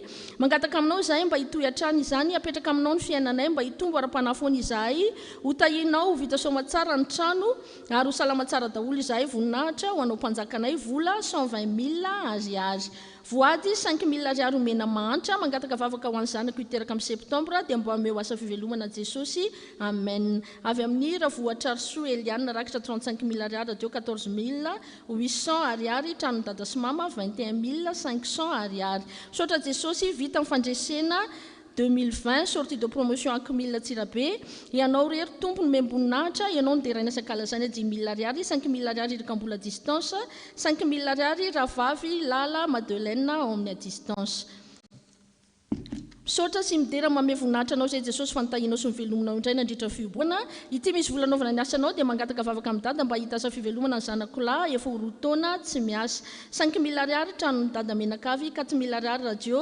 rakitra fifadikanina 2 000 ariary rakim-pisaorana misaotra fa vita soma tsara ny mariazy nay mivady jesosy vola 83 000 ariary ho an'ny pasteur any ambanivohitra tsy misy soratra 20 000 ariary voninahitra ho anao jehovah tomponay misaotra anao izahay fa mbola nitahinao sy nyvombinao ary mametraka mandrakariva ny fiainanay eo ampelantananao misaotra anao jesosy fa nahazo vizany zanakay apetraka eo ampelantananao fotoana izay andehanana nianatra any ampitany mba ho tafita soma tsara dia mamindrafo aminay jesosy fa tsy tanteraka izahay ka mamela ny elokay indro tompony ampahany tamin'izay nomenao ka mba hakasitrao vola 20 000 ariary atolotra ho any pasteur RCJ mivady misaotra tompo mangataka ny hira faharoapolo misaotra anao jesosy fa narovanao tamin'ny arety mandozy izahay mianakavy anombola ho arovanao foana misaotra jesosy vola 2000 ariary voninahitra ho an'andriamanitra irery ihany misaotra anao izay jesosy fa nitahinao ka mbola afaka mivavaka indray jesosy eo mivavaka aminao ata iso mesaina avy aminao isotra zandrinao anala fanadinana amin'ny talata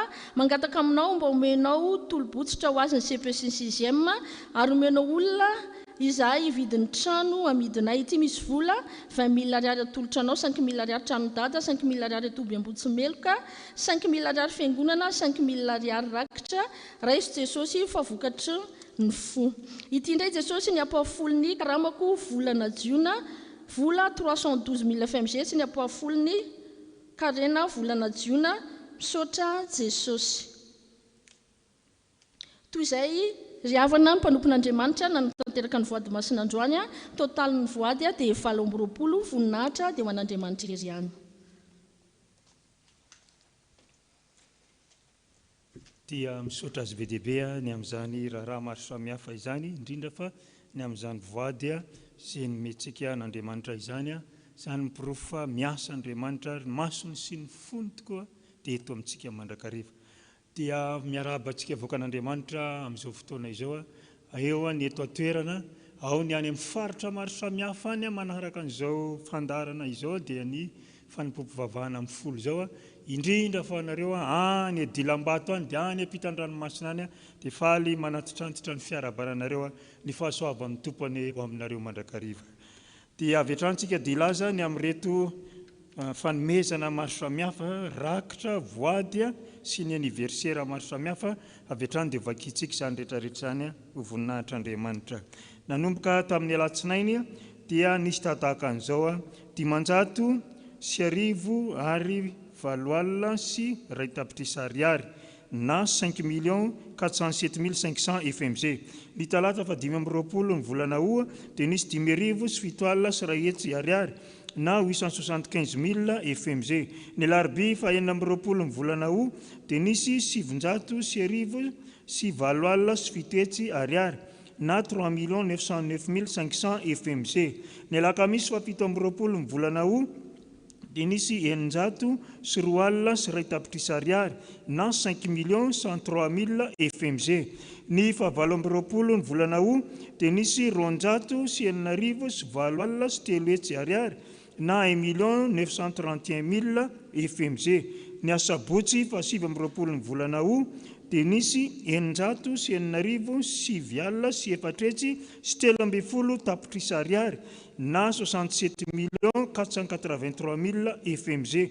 Tao amin'ny vola compte 034 16 445 99 ny herinandro rehetrarehetra teo hatramin'ny 7 ny volana Août dia nisy 703,7 ariary na 4 518 500 FMG.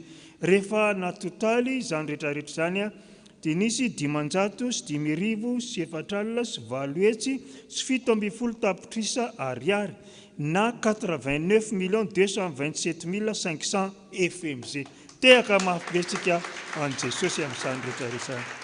Izany miprofa miasa Jesosy ary dia mandray fahasoavana avy amin'ny Jesosy daholo itsika menakavy fa dia nirariana dia mba hitohizany izany hatrany voninahitra Andriamanitra. Dia mitsanjara tahaka an'izao izany rehetrarehetra izany.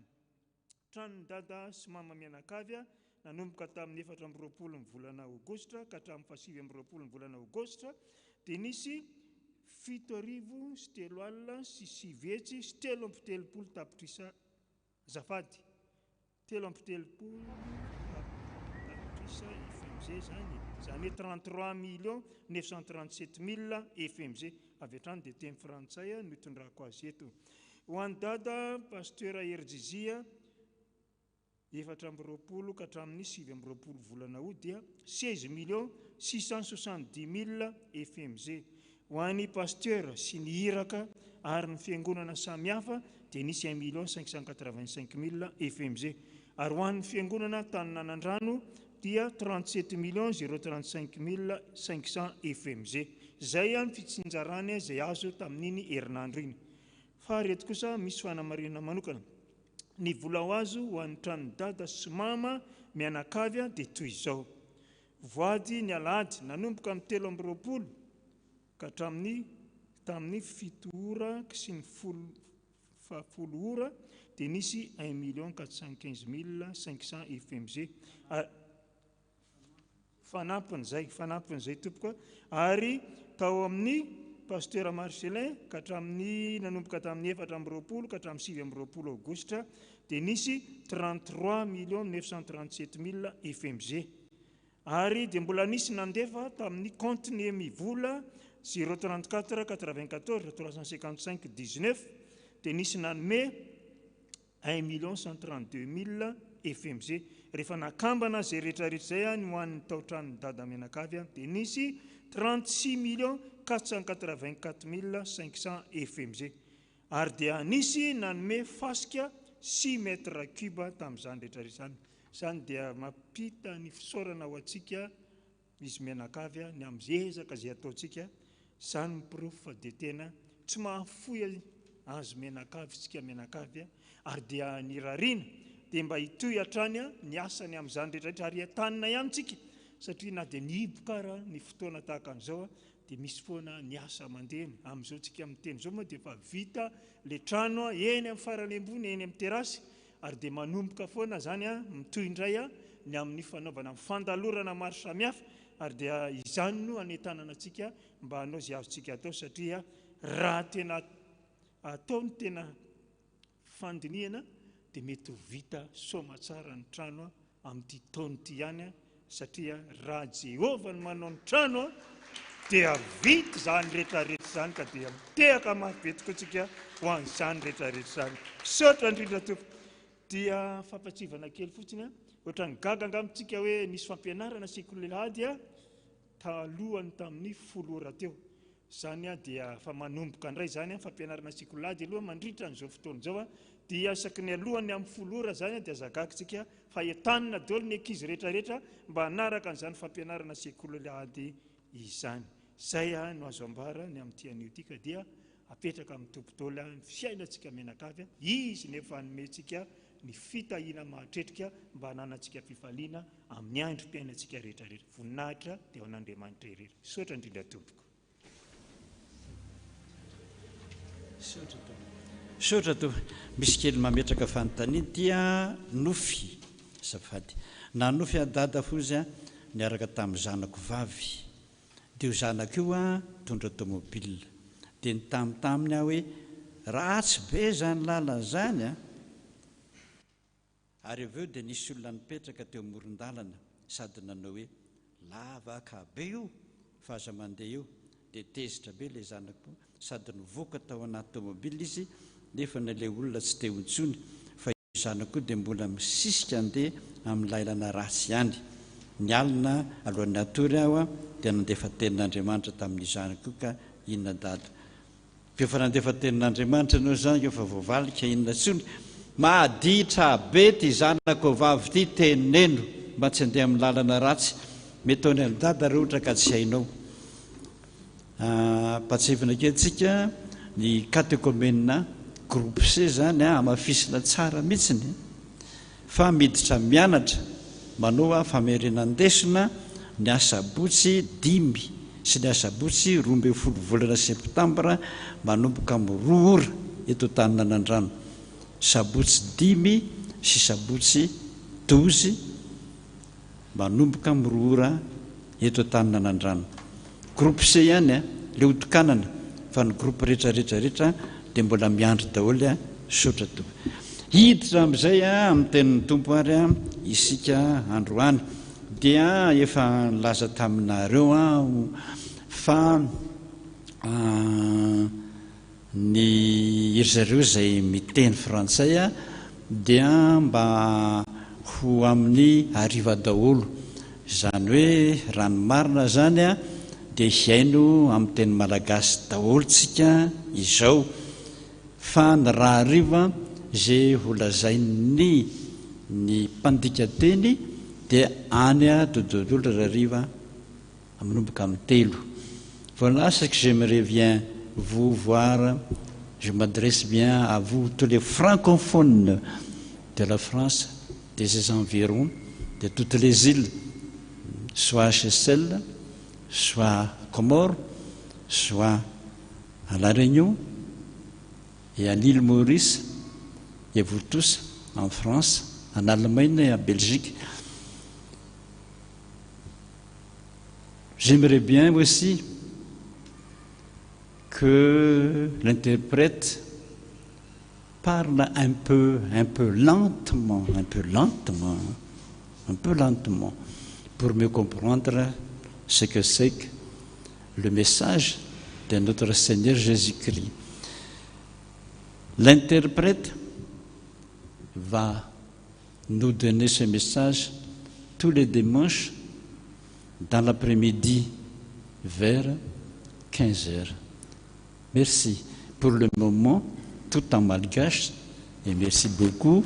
Que Dieu vous bénisse toutes, tantôt de par le monde, tous mes enfants aussi, que Dieu vous bénisse. Et je vous aime bien, comme Jésus vous aime bien, beaucoup que moi. Merci. Applaudissons le Seigneur. Voilà. Dia hiditra amin'ny tenin'Andriamanitra amin'izay tsika tsy miteny mihitsy ianao zany fa manoratra fotsiny ianao dia ianao no miteny amin'izay makary amin-dralahy manao ny radio.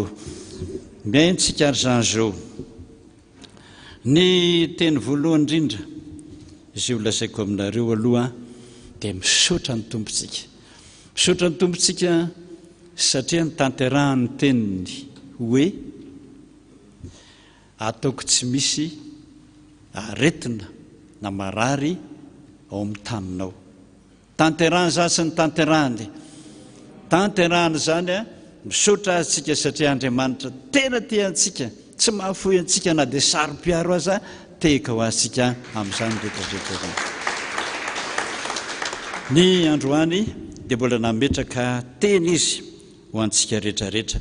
Hamerina indray ny Jeremia 9.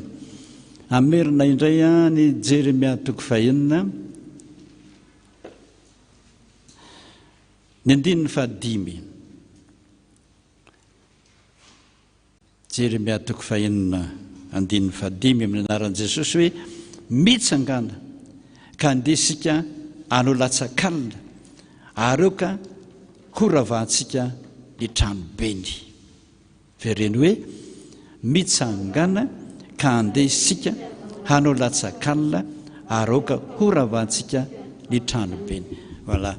Zao zany nanontany any tompo hoe efa niverina anio teny io tompo a to averina indray ve. Somary misy dia zao ny teniny angamo izy rehefa manompo porzenitra dia ndre mandeha ihany, angako izy rehefa miady dia ndre mandeha ihany, angako rehefa misakafo dia ndre mandeha ihany. Dia tsy nahateny aho fa ny tenin'ny tompo zany a dia ny miady foana, miady miady miady, vavaka vavaka vavaka, zany ny zavatra tian'ny tompo a, satria miara-miasa aminy dia tiany a izany. Ka raha miteny izy ankehitriny hoe indiny fadimy teo mitsangana andeha isika hanao latsakanina, zany hoe dikany zany mitsangana zany a am'izao ndray mitoraka zao a, am'izao ndray mitoraka zao. Teo a dia mety ho dada na ineny ihany na izoky zay mpiandry no manao, fa izao ny tompo tena hoe mitsangana dia ny rehetra ny tokantrano zany na kely na lehibe. Tereo tsara fa ny zaza raha mandroaka devoly, iny ny tena tahoran'ny devoly. Noho izany a matoa ny tompo manamafy fa mitsangana ataovy daholo zany rehetrarehetra zany manao latsakanina dia natezitra ny devoly mafy dia mafy dia mafy dia mafy, ka izao a dia naka ny fomba ny rehetra mihitsy ny devoly sy ny namany rehetra hiady amintsika. Teo ny coronavirus ihany ny divantsika, fa izao ny karazana maro aretina be dia be nentin'ny devoly hamely antsika. Jereo tsara ny tenin'i Jesosy, fa raha ohatra ozy izy ka misy olona na mafany trano na mafany trano na mafany trano na mafany trano, nefa tsy nisy olona mipetraka ao fa madio tsisy lininina, dia niaotsy devoly vaovao izy ozy fa naharatsy fito vaovao, ka dia fa raha ny olona io izy ozy a ratsy noho ny teo aloha. Io zao ny hitan'Andriamanitra hoe satria hoe narovan'Andriamanitra isika dia mangingina, satria hoe salamitsika dia tsy tahitra intsony, fa natory fa izay vity zany rehetrarehetrarehetrarehetra zany izy ozy a fantatra ny devoly fa nanginginitsika, matoritoritsika, tsy tahitaitra ntsontsika, niantsy fanahy be izy a hamely atsika. Inona moa zany? Inona moa zany? Tadidio tsara fa io avy zany ny zazavavin-drano. Ino moa zany zazavavin-drano zany aminareo? Ny resaka vola rehetra rehetra rehetra rehetra dia zazavavin-drano daholo. Misy andraviravy vola aminao tandrema, modomeny vola amina million ianao dre mandeha, verenany afaka 3 andro, verenany amin'izay afaka herinandro, tamany ianao ndao hiaraka aminay. Firifiry ny olona maty tsy hita fotsiny zao a amin'izao raha sy fotoana izao. Any amin'ny televizion sy ny radio aza dia renareo tsara fa reny olona manana endrika fotsifotsy, volo fotsifotsy, reny bobo ny anarany reny, dia azainy zareo mafy dia mafy akanany masony ary mitsoka mandosy reny ankehitriny. Misy mivarotra ny masony, zany rehetra rehetra rehetra zany fa manjoa antsika eto, ary tombo zany fa tsy ny korona ihany. Ao ny kalanora zay mpangalatra vola, mpangalatra entana, mampiady mivady fa tamin'iny herinandro iny a dia efa herinandro teo fotsiny anankitelo ny mpivady miady misy vola ozy izy a 50 millions napetrako teto tsisy afa-tsika mivady reriny aizany nanaovanao azy dia rafitra ny ady a tonga tao amiko tao zao arina izy borofoko aminao fa dia vola ny nakan'io asio vola tsy fantatro ianao rangahy atsofoeny amban'ny kodoronao any angah dia zay ro dia ny ambany gorodona poiro dia fantsio any amin'ny plafond dia rahapaitsy jereo na ento matory mihitsy dia zay ro amin'ny akanjo mandronao ny anao koa madama manao an'izany nda nafeno amin'izay anafenanao azy tonga ny apitsy maraina ny akanjo mandro mizaitra tsara fa ny vola tsita ny ao anaty kodoro nalana ilay zaitra da tsofoko ataony tanana tsisy tsoly any anaty gorodona mipoirina mbola ao dodododoly ny skotsy nasiana anazy fa ny vola tsita ny any amin'ny plafond tsita ny ndrama tokoa ohatr' zany do iamantsy azy izy ary zany nangalatra raha matoa sarangah rangahy tsy nalala zay nataony ramatoa nanafenany azy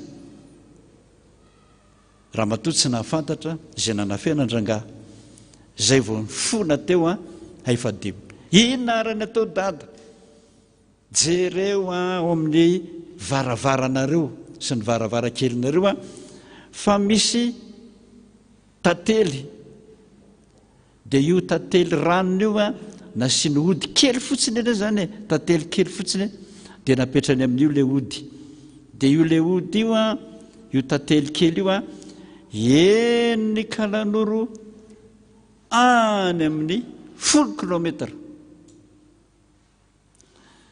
faharoa taizanao no nahita amin'izao tsika ora sy fotoana zao ora fiboana vo tamin'iny herinandro nefa tsy hoe elabe zany ny ray manolana ny zanany vavy kely ao an-trano rafitra ny ady fa mpitory eny amin'ny tribonaly ny andrava androdana ampiady zany nataon'ny kalanoro zany ny adivana ankizy kely amintsika sy fotoana zao ny kely latsaky nefa taona zany tsy mahazo mivoaboaka mihitsiny firy ny telefona tonga ao amiko ao zanako teo tokotany teo dada tsy hita zay naleny voamaly zany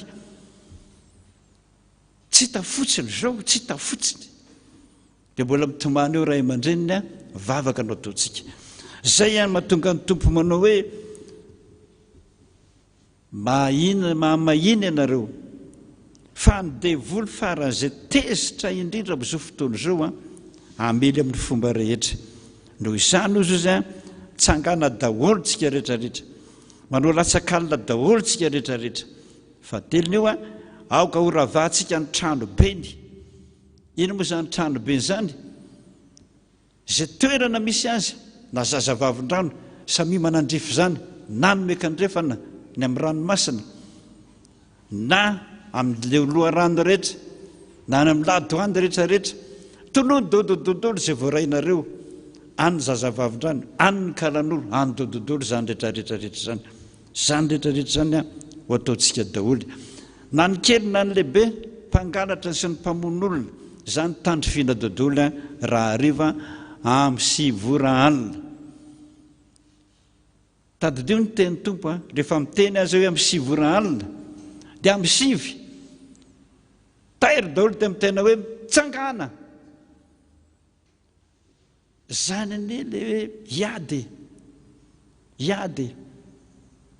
tsy olo tokana mivonina ny ady amin'izany sasany manentsika ny fahavalany tokotany sasany manentsika ny trano manidiny trano manidiny varavarakely sasany miantso vonjeo tsisy lehibe tsisy kely tsolo zany zany atao hoe mitsangana raha vao mihitsy ny trano beny tsy maharavan'izany tsika raha tsika tsirairay avy hatrany ampitan-dranomasina any ndray midoboka daholo ohatra ny tafondro ohatra ny tafondro mihitsy zay andrava zay trano ben'ny devoly any may zay ny ataontsika tanterahantsika amin'izay ny tenin'ny apôstôly Paoly ao amin'ny asan'ny apôstôly toko 4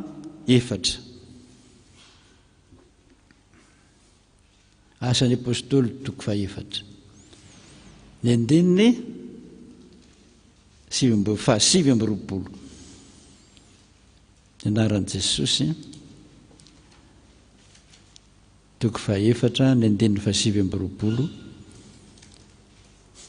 ny anaran'i Jesosy koa ankehitriny tompo jereo ny fandrahonany le fandrahonany devoly teo zany jereo ny fandrahonany ary omeo anay mpanomponao mba hitory ny teninao amin'ny fahasahiana rehetra fahasahiana rehetra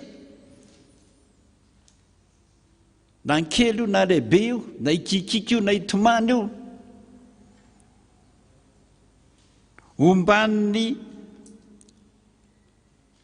anjiranao ny tananao ahasitrana sy anaovana famantarana sy fahagagana amin'ny anaran'i Jesosy mpanomponao masina avereny amin'izay hoe koa ankehitriny tompo jereo ny fandrahonany ary omeo anay mpanomponao mba hitory ny teninao amin'ny fahasahiana rehetra omban'ny anjiranao ny tananao ahasitrana sy anaovanao famantarana sy fahagagana amin'ny anaran'i Jesosy mpanomponao masina mampiorooro zany izy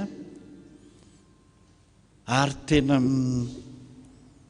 inona filazany azy fandrahonany tena mandrahona ny fomba rehetra mihitsy ilay devoly ary io fomba fiobona manerana ny tany efa nandritra ny 5 volana zay devoly no tena mitsinjaka mihitsy hoe anay ny laka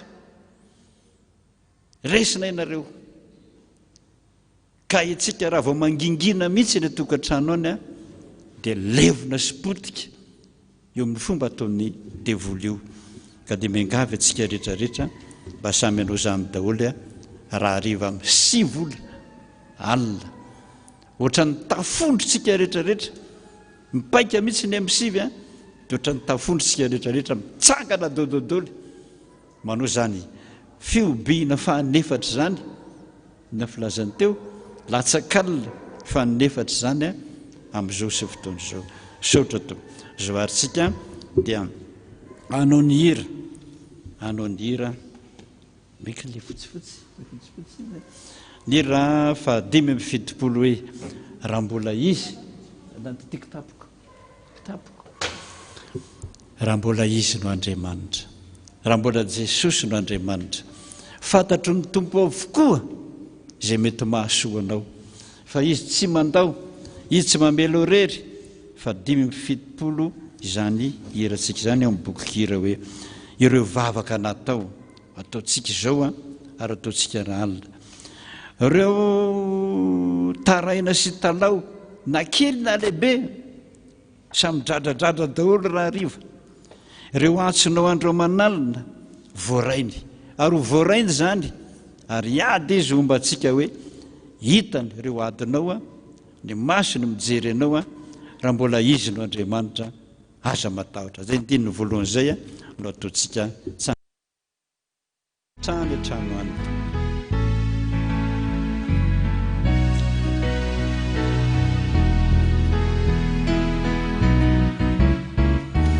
reo vavaka natao taraina reo taraina sy talao reo antsinao andromandanina voarainy tsara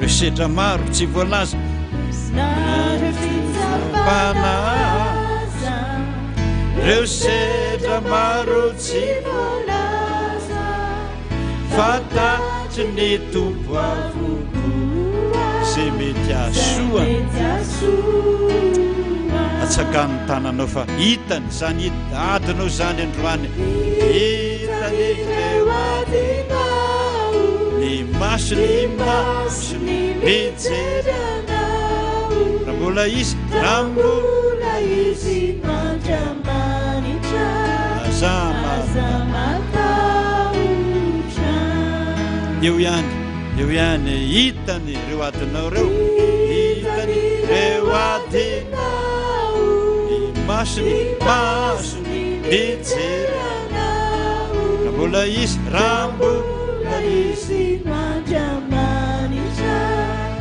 aza matahotra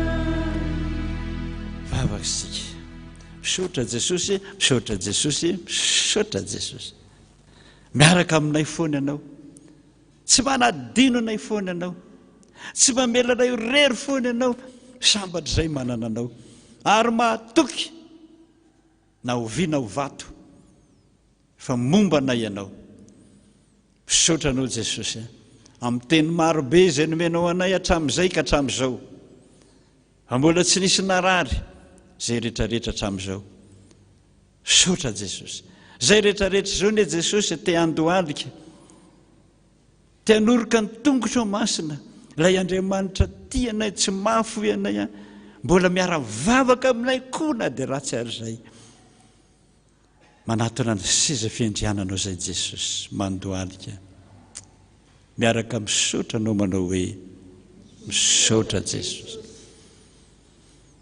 misaotra Tompo misaotra ankehitriny ara Jesosy nameny teninao ianao zany teninao zany dia mbola manomena anay indray fomba fiady vaovao latsakalina vaovao androany nydretrarehetra hatramin'ny ankizy madinika tairo mitsangana daholo ianao ty vo tena ady fa naka ny karazana retina rehetra sy ny fomba famonon'olona rehetra le Satana tsy hoe mamono fotsiny fa monomono mbola velona dia fa vonony fa tsy marary akory vo vonony fa mbola velona dia enjehny vonony zany ny adiny zao ankehitriny mangalatra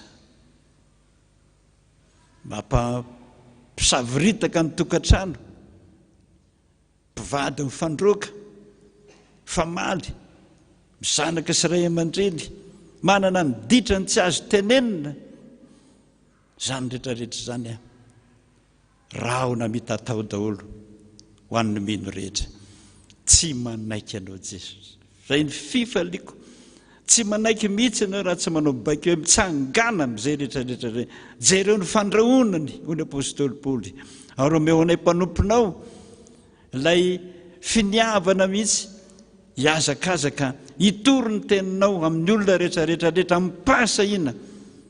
ampasahina Jesosy omban'ny tananao ahinjitra hiaro anay hanasitrana anay ny taninay sy ny fiainanay rehetrarehetrarehetra misaotra Jesosy ankehitriny ara Jesosy todika any aminao zahay irao ny anjelinao marobe any elikisa zay efa nilaza fa hiaro anay amin'ny coronavirus misaotra Jesosy ireo ny miaramilanao anampy ireo anjelinao marobe ireo no nataonao hoe no momba nareo ny betsaka no momba ny fahavalonareo misaotra Jesosy anay ny vava anay ny finoana anay ny fahatokiana fa rehefa ianao tompo no maniraka mirohatra miaraka aminay ny anjely sy ny miaramilanao meo anay ny fahasahiana iteny an'izany androany manerana ny Madagasikara manerana n'izao tontolo izao manerana ny finoana kristianina rehetrarehetra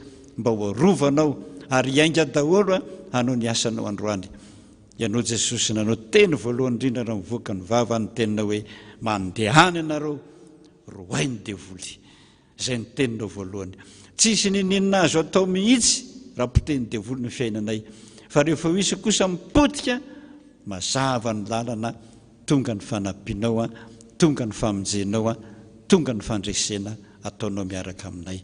Ankehitriny ara Jesosy dia niteny anao hoe indro ny fahefana rehetrarehetra io ampelantanany devoly ilay fahavalo dia nataoko tsy ambinina intsony eo anatrehinareo.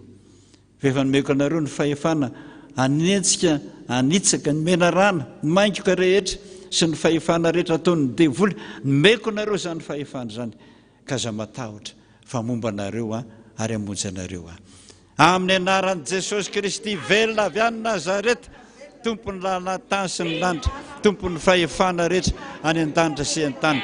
Didinay ny devoly, tapatapahanay ny tentana, lay fitolahy fito vavy, lay devoly rehetra mpamitaka, fitoloha tapatapatapatapaka avokoa ny lohany, tsy hiditra eto Madagasikara intsony.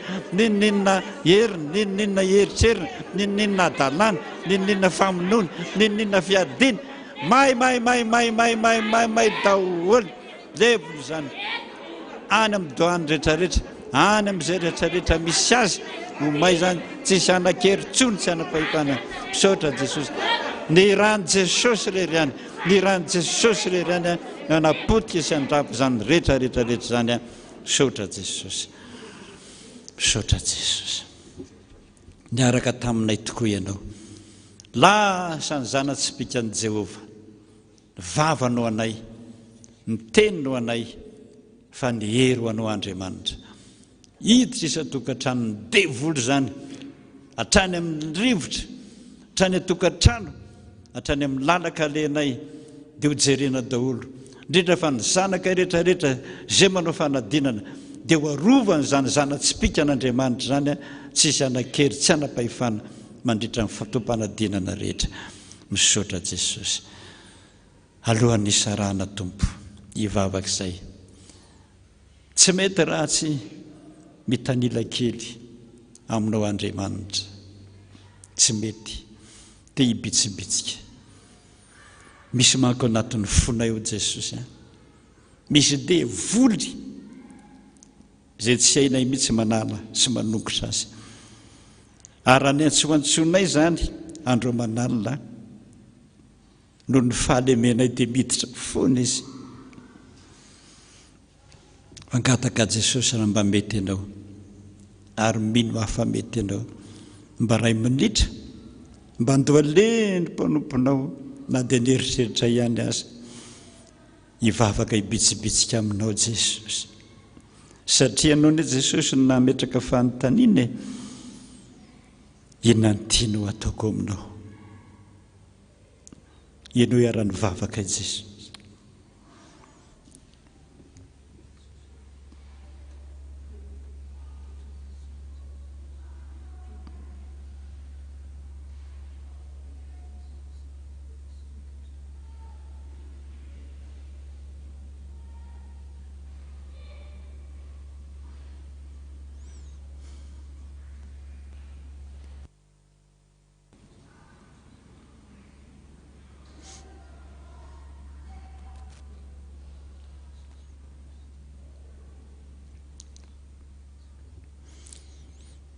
Misaotra Jesosy. Mino hafa voasoratra zany, hoentin'ny anjely zany vavaka zany, tsisy anao tonona fa ho tonga any aminao Jesosy. Ho voarainao zany zany vavaka be dehibe isan-karazany zany, tsy misy mahan'izany afa-tsy anao rery, tsy misy mahafaka zany olona zany afa-tsy anao rery. Entinao enatren'Andriamanitra ray zany. Mino a Jesosy, fa raha voahita ny tananao misy olatra dia naiky ninino lazainao izy. Fa ianao kosa tondro valim-bavaka isa-tokantrano, isam-baravarana, manomboka izao Jesosy. Hiady ho anao zahay. Dia jereo ny marary rehetra raha mbola misy marary any amin'ny hopitaly any, ninona karazana aretina, ho tonga any anao Jesosy. Hijery amin'ny masom-pitiavanao, hanasitrana noho ny fitiavanao. Dia mba jereo Madagasikara tanindrazanay, mba ho afaka amin'izao fahantrana izao. Jereo izay rehetrarehetra tamin'ireo voady ireo nangataka taminao, ao mba nampianao fivelomany arabola hainao zany Jesosy ary efa nataonao tamin'ny olona maro nandritra n'izao fiboana izao ao ny zanakainao fanadinana rehetra na ny BPC na ny BAC indrindra fa ny CEP afaka fotoana fohy ny anjelinao hiaraka amin'i Jesosy araka ny teninao efa malalako eo masoko ianao ombanao raiza merikerika foana misaotra Jesosy noho izany teninao zany dia ndreto izay rehetra mametraka izany fangatana izay amin'ny anaranao ary mangataka tahaka amin'ny mpangataka rehetra hoe Jesosy ianoy ny vavakay saotra Tompo saotra Jesosy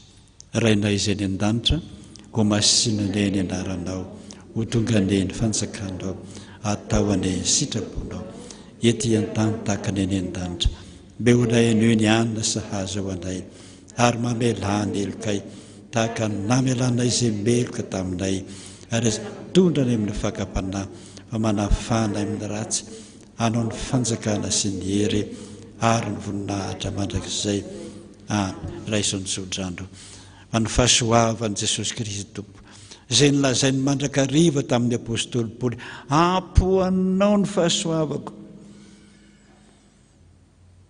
nanakery tany amin'ny toriteny rehetra izay nataony nanasitrana ny karazana aretina maro ho voninahitr'Andriamanitra ary nenjeny izy toram-bato maty aza fa natsanga ny fahasoavan'Andriamanitra aza matahotra aza merikerika foana fa mombanao tsy mamelanao rery zao tontolo zao ny tsy mahita fa ianareo mbola hita indray amin'izao herinandro zao saotra Tompo anao ny deranao ny aja anao ny voninahitra mandrakizay amen tsy misy rehirehako afa-tsy anao Jesosy ataovy ampo anao zany tonikira andininy voalohany zany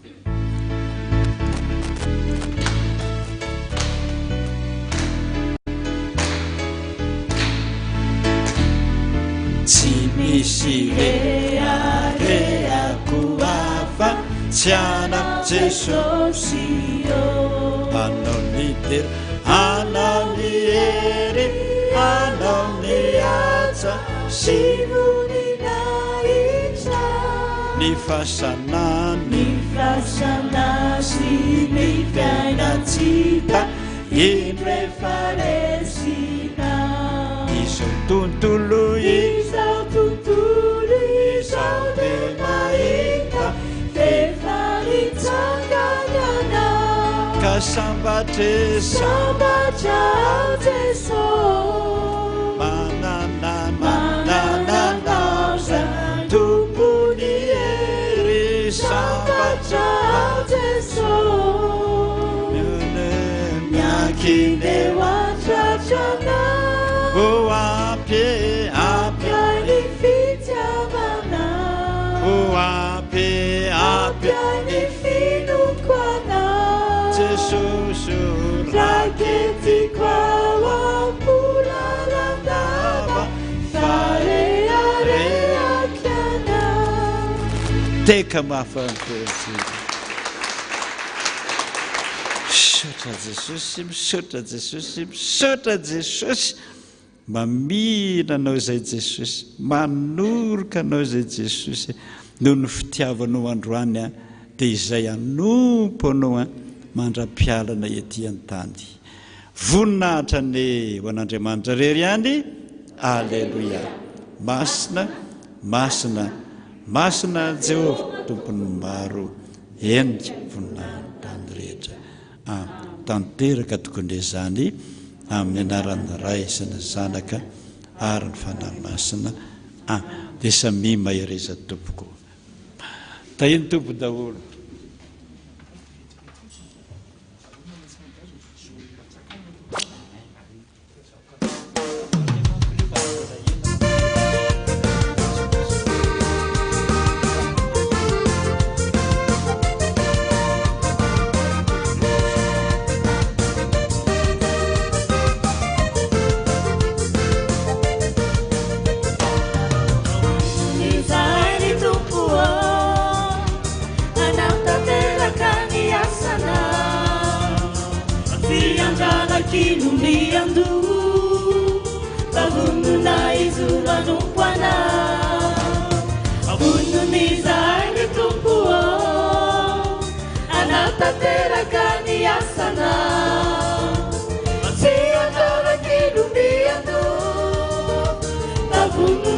turanupona tapakevitry zara eo na maro azy ireo sakatsakana niemotra leo sanatry faroso atrany midi nasendra toto sampanana zay tsy velindalana ianao ilay faninona hanazava ny lalana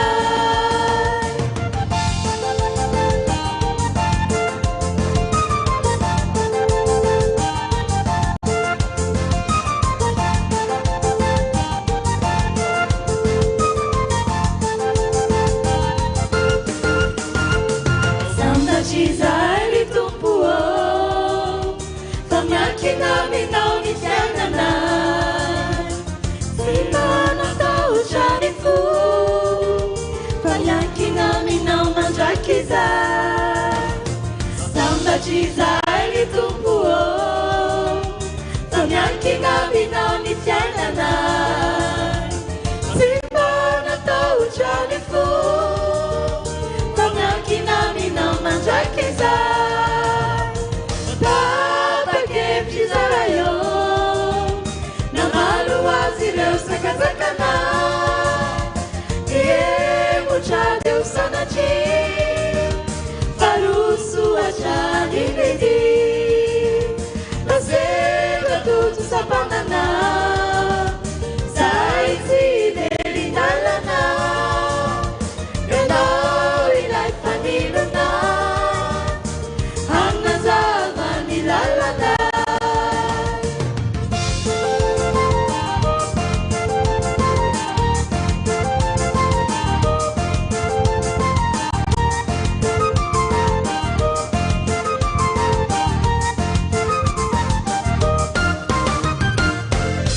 tapakevitry zara eo namaro azy ireo sakatsakana niemotra leo sanatry faroso atrany midi nasendra toto sampanana zay tsy velindalana ianao ilay faninona hanazava ny lalana